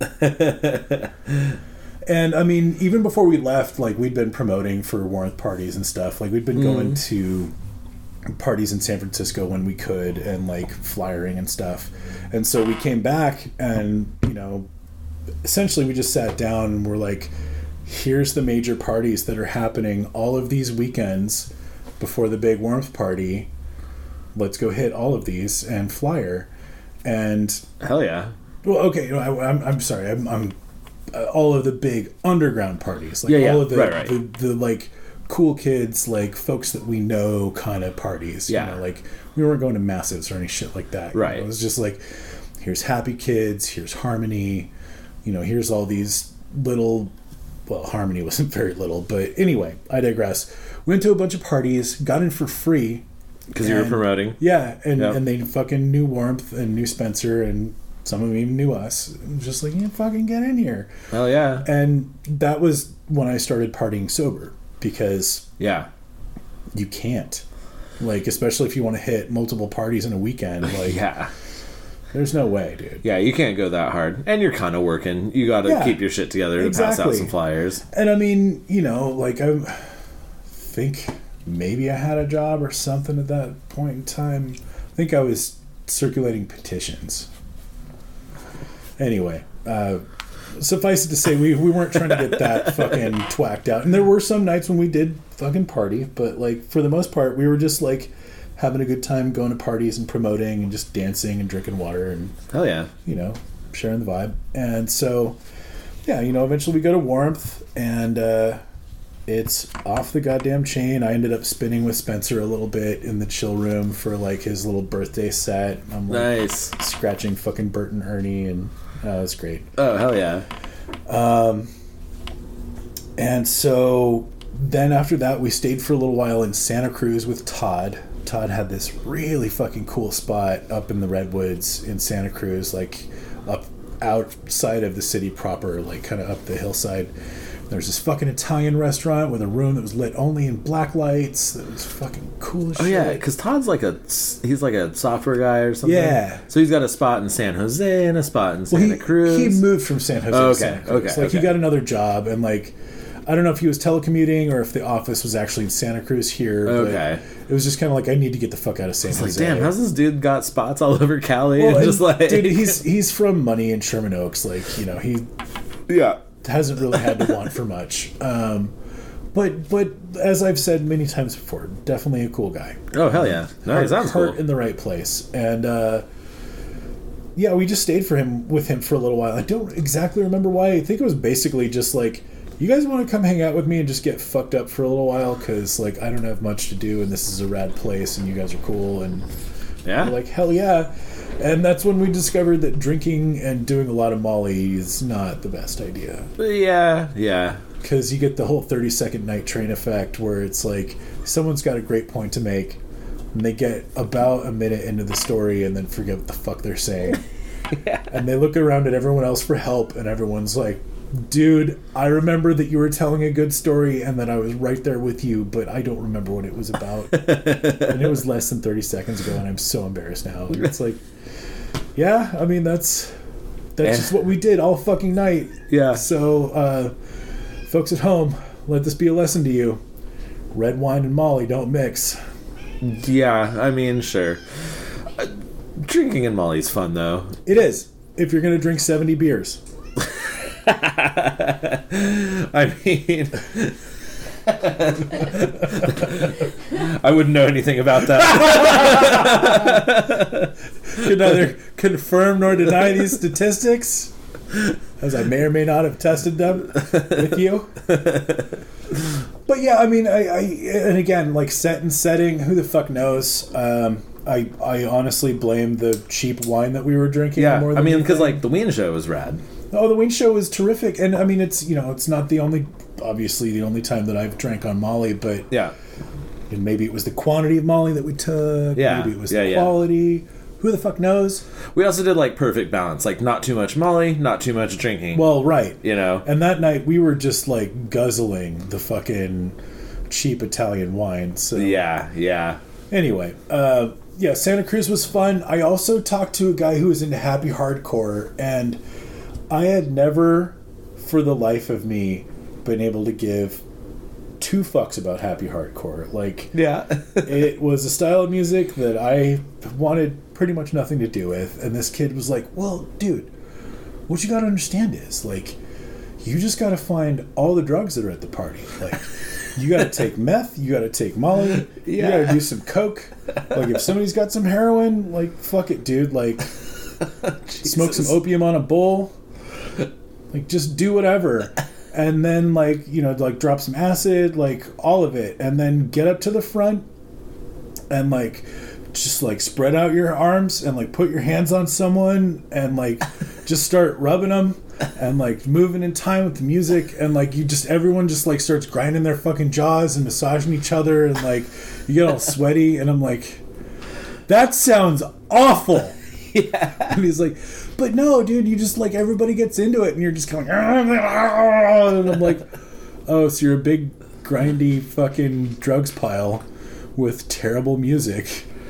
Yeah. Cool. That's the Candyland rave that I went to was happy hardcore, and some rave kid that I do not remember his name that was kind of kicking around the group at the time really loved happy hardcore. So I sort of got into it for a minute, but at the end of the day I preferred like trance and like ambient trance more. For sure. And I mean, there's styles of hardcore that I have enjoyed, like Panacea does this kind of like drum and bass hardcore that's decent, but happy hardcore is it's crazy to listen to now, and just oh god, yeah, it's really obnoxious. It's just not enough drugs in the world, dude. No, probably not. Apparently, that was this kid's understanding too. Yeah. It's like there's not enough drugs in the world, but I'm gonna try and find enough drugs in the world. Exactly.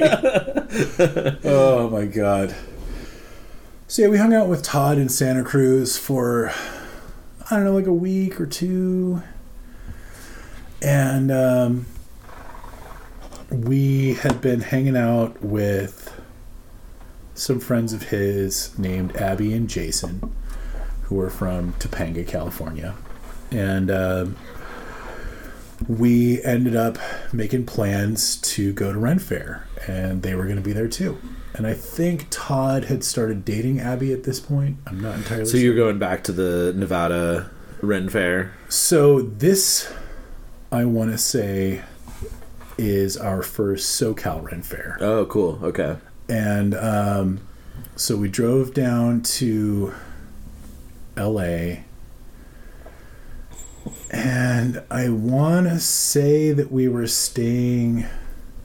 Oh, no, we didn't need anywhere to stay. That's right. We just drove down there and then met up with those guys and then drove to the fucking fair site where we were going to be camping. And,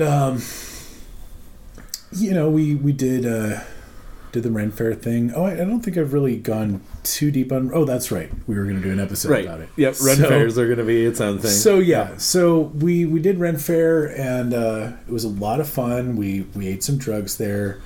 And there was one night where... I don't remember if we all did Molly or if just Jessica did Molly or if some of us did Molly and others didn't. I don't remember. I'm pretty sure I got really drunk that night. But I remember waking up in the morning and Jessica wasn't in my tent. And that was weird. Mm-hmm. So I got up and was just kind of like, whatever, and went and got breakfast, and... Or maybe I'd started looking for her first. I don't remember. Long story short, I found her naked in the back of Jason's car. I don't remember if he was naked or if he was already out of the car or what. I want to say they were both naked. Mm-hmm. And just kind of curled up around each other. And I was like, well, that's fucking interesting. Yeah. And we were driving back to Sacramento that day. And I don't remember who started the conversation.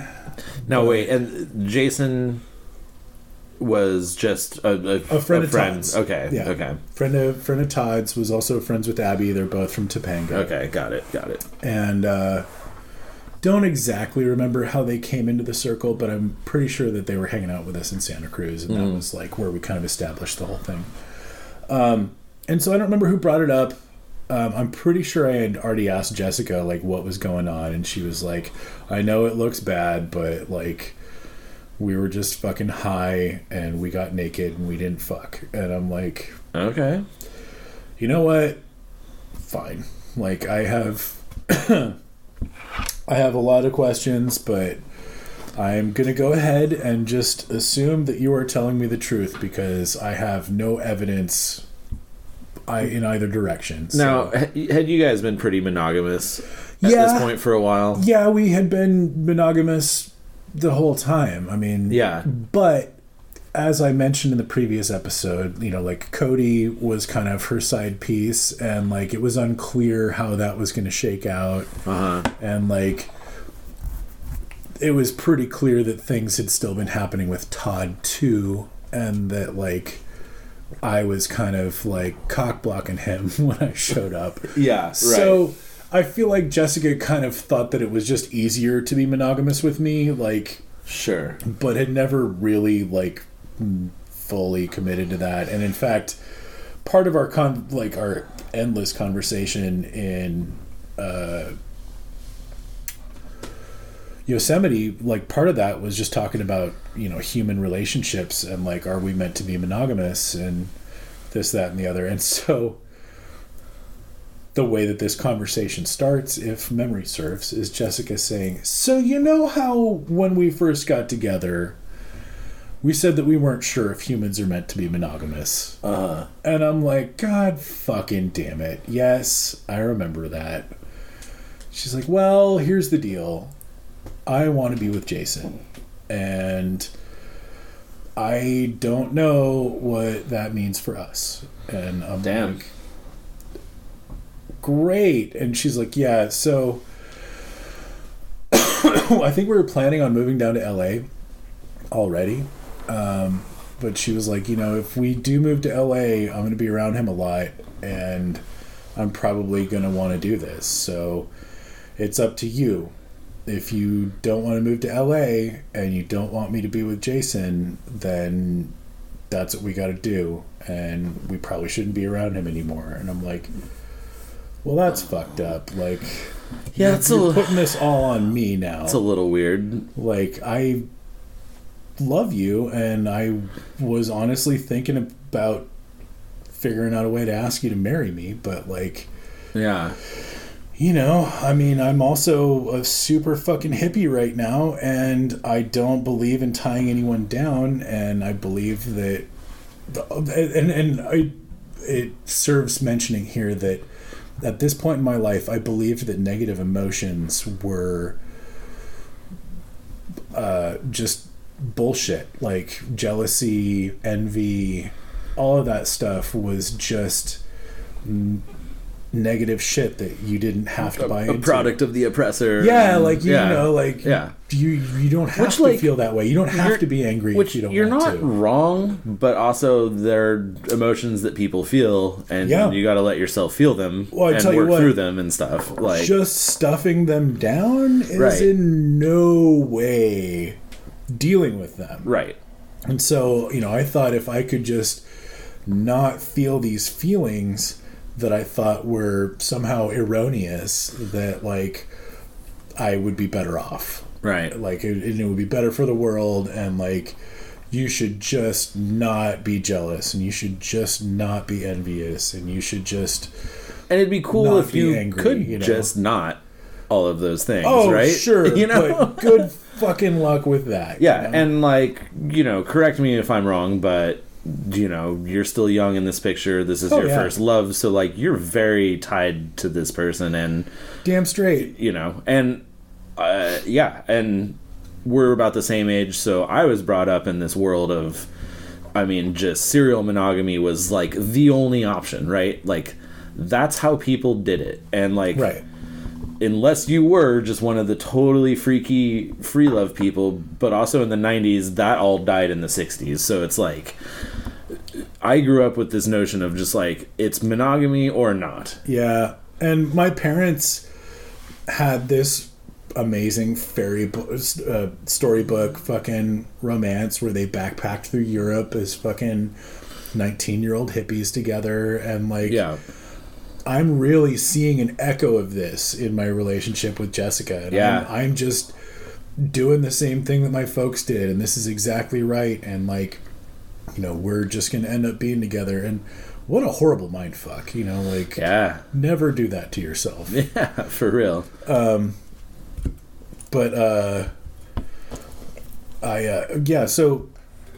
I just kind of was like, well, fuck it. Like, let's just see what happens. And so you opted, so you could have said, no, let's not go to LA. But it would have been like just a reversal on all of my life plans, you know? So I was like... Right. I believe in what we're doing enough to think that it doesn't matter, like, what happens. Like, we're going to figure this out somehow. Right. And...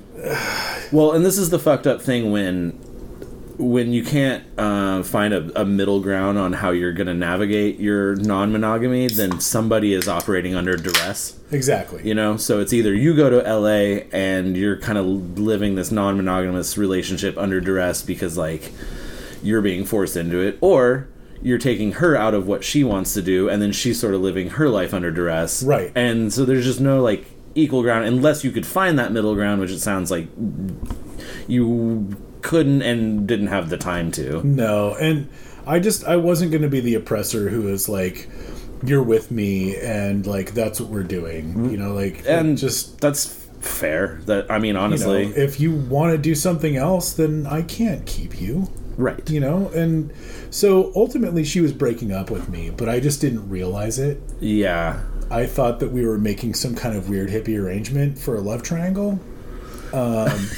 Right. But that is not what was happening. Oh, she wanted to leave you for this other person. Yeah, but she was...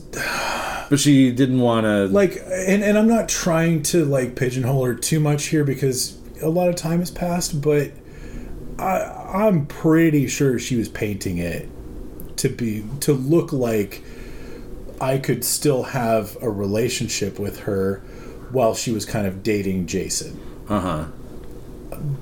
That's not what she had in mind. But sure. That's definitely what I remember as far as our conversation about it. It could have even been something in her mind. I don't know. I shouldn't speculate. Well, and who knows? Maybe she changed her mind after a while, too. Yeah, that's like, all I can think is, like, so, you know, people talk about the NREs, the new relationship energy, right? Right. I think those are even stronger when you're young and have only had a few relationships. And so, like, she found some NREs and then it just, like, really took hold and, right. Like, well, I don't know. And I mean, like, I should explain a little bit about Jason. He was a child actor. He was a runaway on both Growing Pains and Family Ties. Ended up being a recurring character on both of those shows. No shit. He was the voice actor who said, "Now I know and knowing is half the battle" on the G.I. Joe commercials. No shit. A very intelligent guy. He introduced me to Gödel Escher Bach. He was working in a bookstore at the time. Introduced me to Olaf Stapledon. Like, very well read. Like, was into yoga. Like, but not in a douchey way.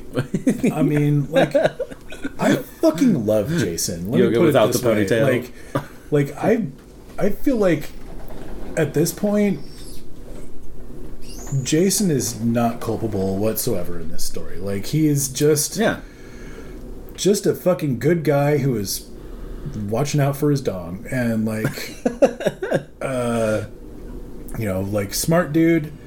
Ended up taking us in LA for a little while, despite, like, having kind of a weird situation with his roommate. Like, ended up trying to make this whole thing as good as he possibly could, despite the fact that he was kind of stealing my girlfriend.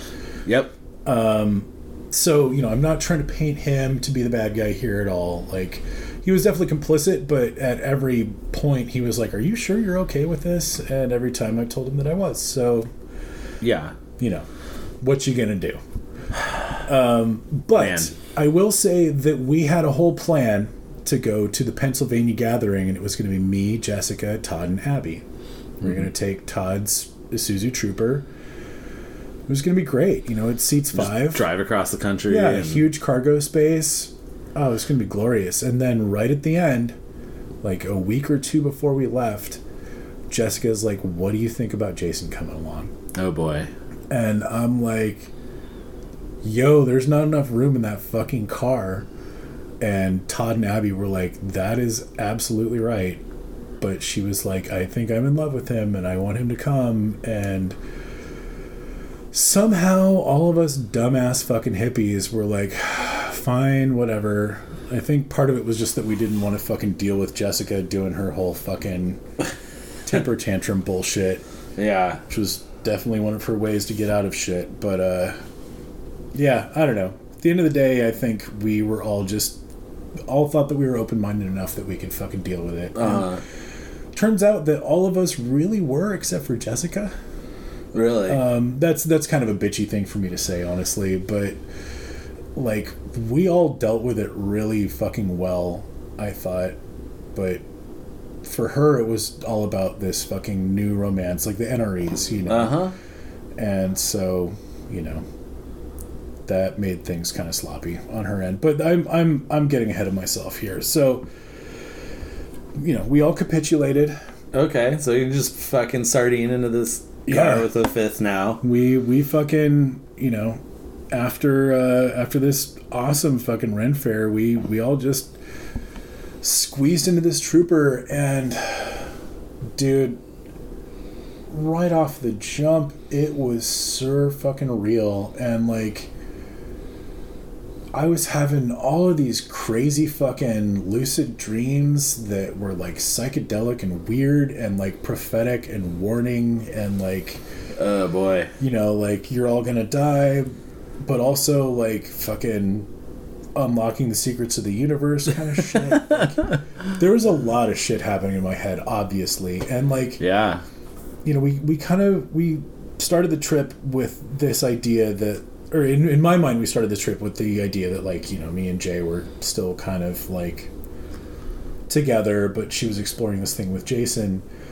and like, I just kept getting my heart broken in really subtle ways, like, you know, like leaning in for a snuggle or something and just getting snubbed, and like, oof. Yeah. You know, that happened a few different times. And there was one time where, like, we're standing in the Mississippi River, and we'd always talked about how, like, when we finally got there together, like, we were going to have a kiss in the fucking Mississippi, because, like, yeah, it's a waypoint. And I'm like, hey, we made it. And, like, fucking went for the kiss, and, like, she squirmed away, and I'm like, dude, really?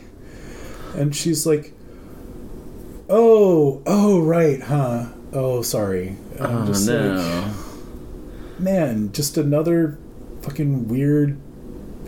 It's just the whole thing's just crumbling. Yeah, and you know, like, I'm trying my best to like keep a positive outlook, because we're going to this huge fucking party, and I don't want to be bummed out. Yeah, I don't want to be a bummer to everybody else either, you know? And so I'm just kind of like, well, dude, your heart is being broken in very subtle, intricate ways right now, but I mean, maybe look on the bright side. You know? Like, I mean, you know, good on you for trying. Like I said, I didn't believe in negative emotions and all this other weird shit. So, like, it was this really strange mental balancing act where, like, because, I mean, like I said, I was good friends with Jason, and, like, he saw what I was going through, and, like, but he was also had some of the NREs, so it's like, right. But this guy's okay with it, so, like, I don't know, and so, like, what a horrible fucking mindfuck for everybody. You know? Right, like, right. Just, it wasn't working for anyone except maybe Jessica. I don't know. And Todd and Abby are seeing all this shit happening too, because we're all in the same fucking car, and they're just like, dude, are you okay? Like, and I'm like, no, but I'm dealing with it. Like, I'm not gonna fucking derail this train right now. We're like halfway across America, and we have all these plans, so... And you're like, what am I even going to do right now? Right here, right now? Nothing. You know? So let's just get there at the very least. Yeah, like, we're going to get to a place and we're going to have fun. Like... Yeah. Let's just do that, you know? But you just know that as soon as you get there, it's like, that's it, right? Like, it's... The final crumble's, like, just looming, right? Well, I mean, I kind of saw it as, like, okay, once we get there, I'm just going to fucking be free. Like, it's... Yeah. I'm a free radical at a fucking rainbow gathering. Like, I can do whatever the fuck I want. Like, I've got some silk pants and a Hawaiian shirt, and we're gonna get weird. And and to her credit, like, once we got there, I think she stayed with Jason the first night, and then, like, the second night, she kind of crawled in and was just like, dude, I don't know, I feel weird. Like, are you okay? And I'm just like, hey, I mean, this is not really what I fucking signed up for. Yeah. Like, how are you doing? And she's like, I don't know, it's weird. Like, we're having a great time, but, like, I miss you. And, like, oh boy. And so, we had sex that night and it was great. And, like, I felt like we'd kind of healed some of that breach. Yeah. Which, of course, got fucking sundered and undone once again. But, yeah. like... Yeah. And we just kept doing that to each other. She kept doing that to me, however you want to see it. Sure. But, like... at least for a good chunk of that gathering, like, I was just like, man, I'm fucking, like, I can do anything that I want right now, and that's really fucking awesome. And so, like, I took some mushrooms and, like, went to this rad drum circle, and, like, there's this African drummer who has all these recordings, like, he's world famous. Yeah. I think he was at the other one, right? In Arizona? I think you were talking about him. Okay, well, I fucked that up. You might have conflated the two. He's actually in Pennsylvania. Okay. And so, yeah, he's there, and, like, he's on mushrooms, and, like, so is everybody else. And, like, we're watching people do stuff with music that seems impossible. Yeah. And it's fucking fantastic. And I made some connections with a lot of beautiful women that night, and, like, probably could have done whatever I wanted, but turns out what I wanted was to not do anything with the beautiful women that I met that night. But, like, I felt like I had infinite flow. Like, I was dancing awesome, and, like, I looked really good. And hell yeah. That was enough for me. I'm just like, man, I'm too high to fucking consummate this in any way, shape, or form. Yeah. And I don't really want to wake up next to anybody. So, bye. Yeah. It's a good time. See y'all. And, like, things kind of went like that for a little while. Like, we saw some folks that we knew from Arizona that we'd met at tea time who'd started their own little kitchen that they called the 47-hour library. We never quite understood why. I think it was just something from some trip that they'd had. Yeah, some fucking gag that they had, yeah. They're like, the number 47 just keeps coming back up. Nice. So we're the 47-hour library. And we hung out there quite a bit. Like, we had this really cool spot that was way off the beaten path, like, way up on this hill. And, like... I had my tent that was kind of away from Todd's a little bit, and then Jay and Jason were down the hill a little bit, and, like, we could just get away from the gathering really fast, like, cruising up this hill, and, like, you couldn't see or hear anybody, and it was great. And I mean, I don't really remember too much else about that gathering before the 4th, but the day of the 4th, I don't really remember why. Oh, and then this is the peace meditation. Yeah, so, I mean, as I mentioned, on the day of the 4th, like, it's silent time from dawn until noon. And oh no, I'm sorry, I'm missing a huge chunk of detail about this gathering. So we're in Pennsylvania, in this forest that I forget the name of, but it's in the southeastern part of the state. And it's a riparian area, or riparian, which means that it's at the confluence of some different river, like where rivers start. Like it's a wet, kind of a high altitude wetlands almost. Okay. Like place where it rains a lot and the ground soaks up a lot of water, and that eventually becomes water sources. Okay.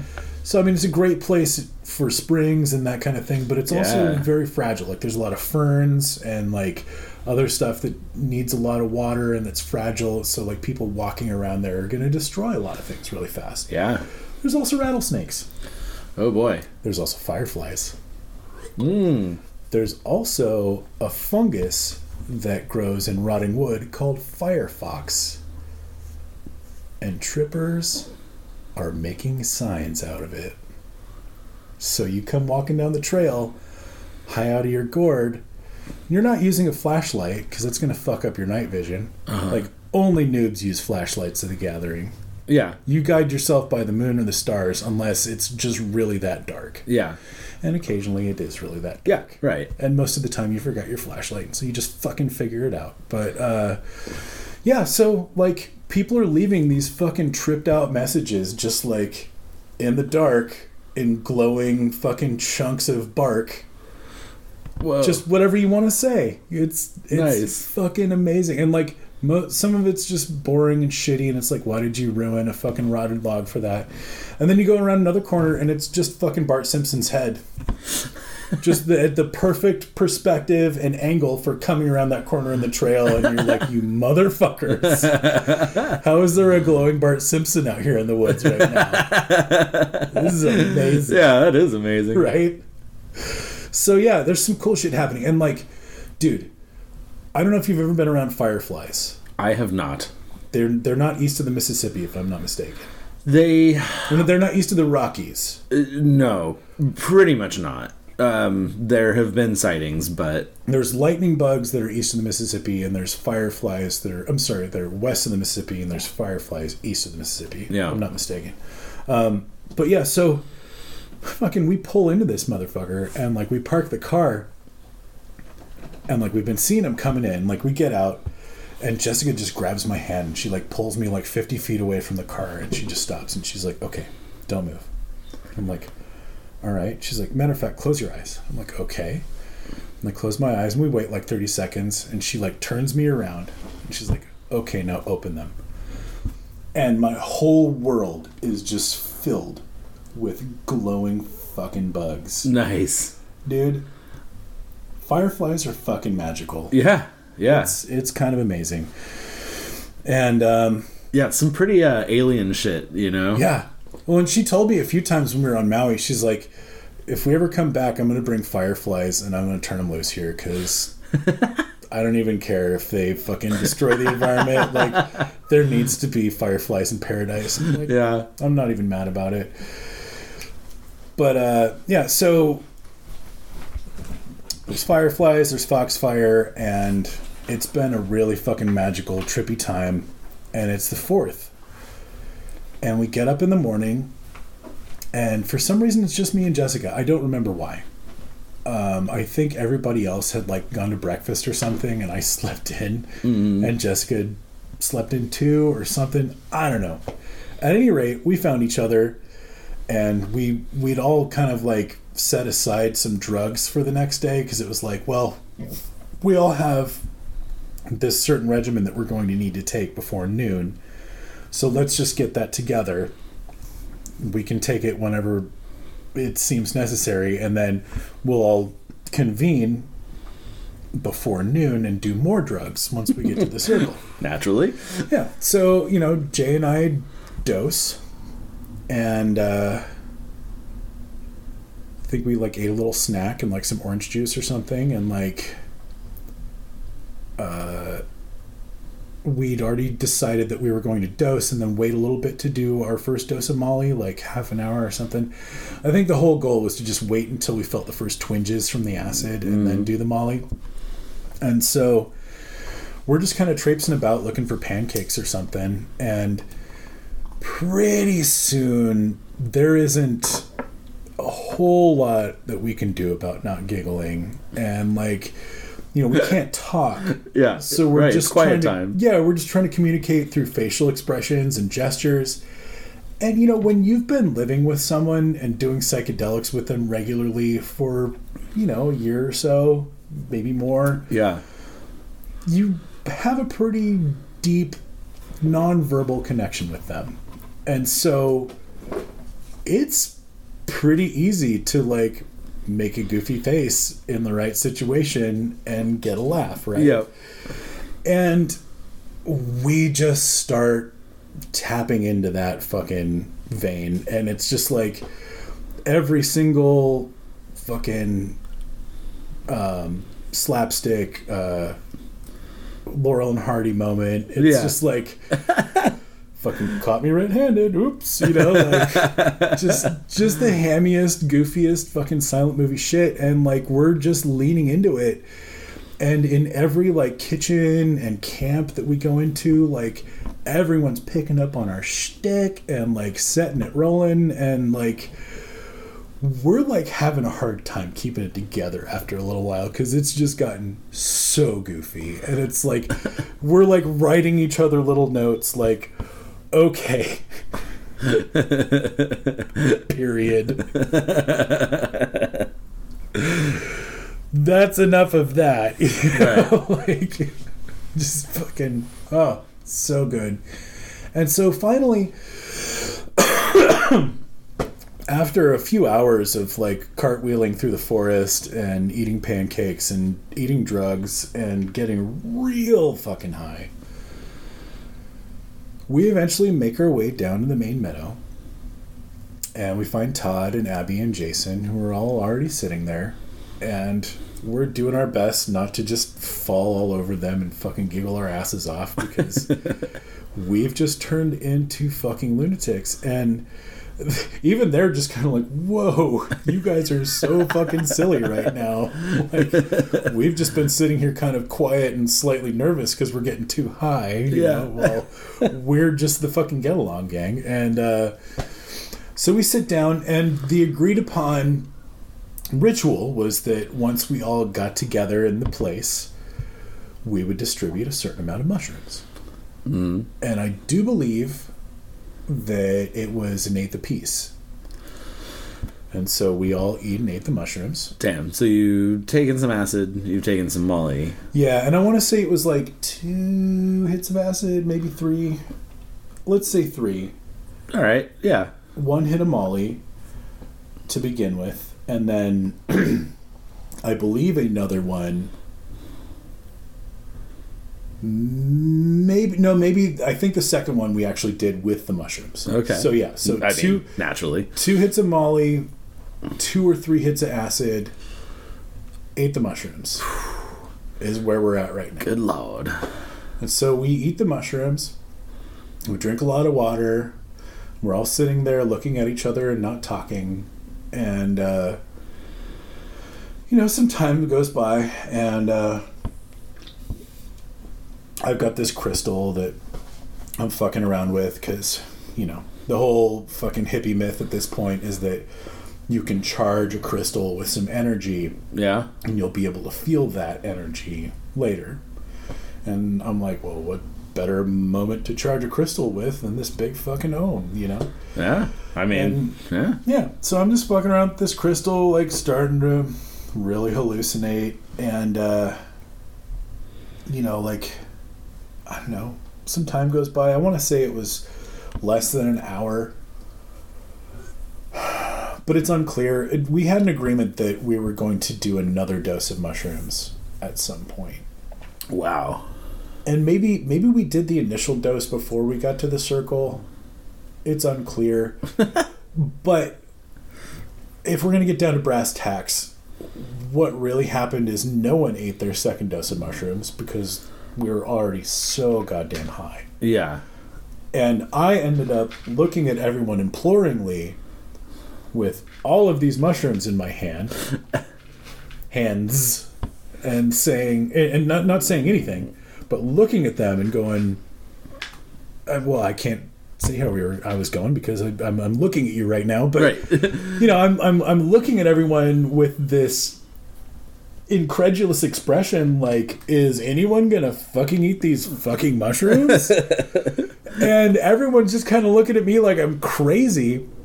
And then Todd, whose mushrooms they were, like Todd was almost always our drugs sugar daddy, and God bless him. He just kind of looks at the mushrooms and he looks at me and he shrugs his shoulders.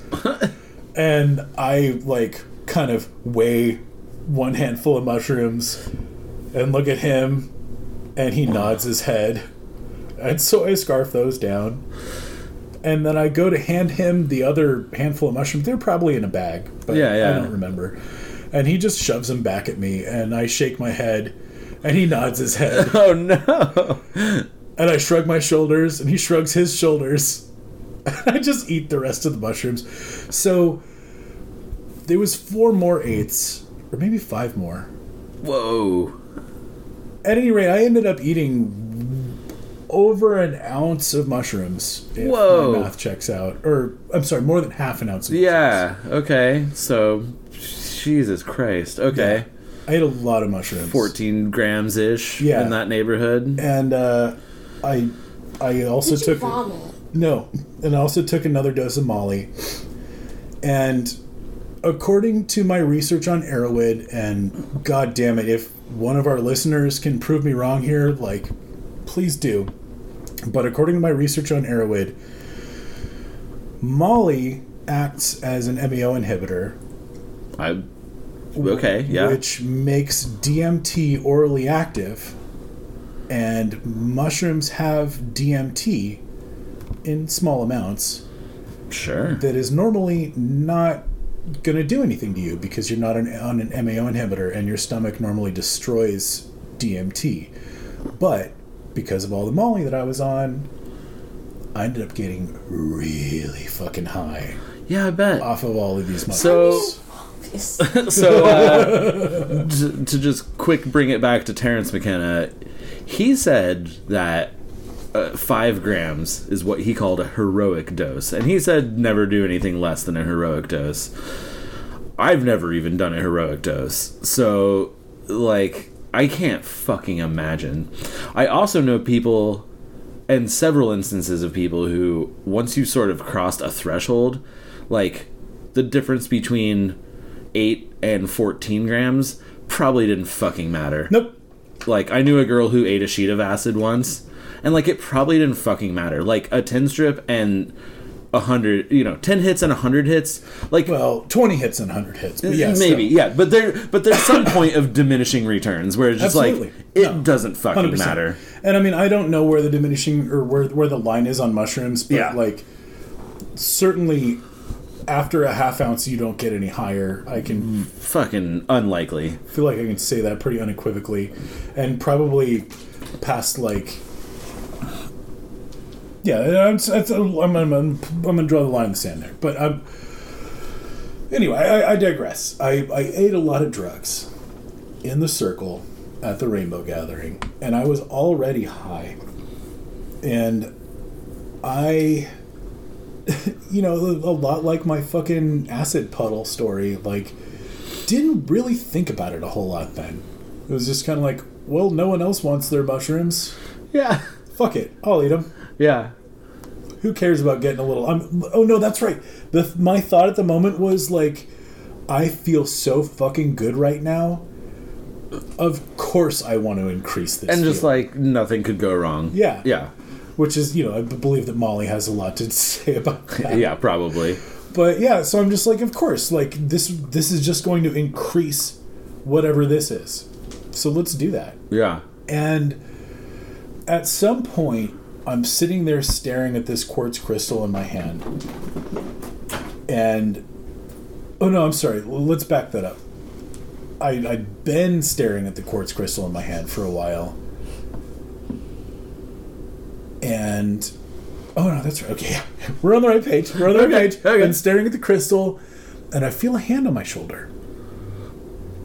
And I look up, and it's this Asian dude who's been doing Reiki on people all over the circle, like just doing this really intense, like getting people to stand up and then putting his hand over their third eye and like breathing really deep and like just that kind of thing. And I'm like, oh, it's this shaman guy. Okay, cool. And he like pulls me up, and I stand up, and he holds out his hand, and I put the crystal in his hand. He puts the crystal over my third eye, and puts his other hand on the back of my head, and he starts breathing really deeply, and I start breathing in time with him. And I close my eyes, and there's an explosion of colors, and I am instantly high out of my goddamn mind, like fucking swarming fractal hallucinations covering everything, like Yeah. sounds and colors just washing over me.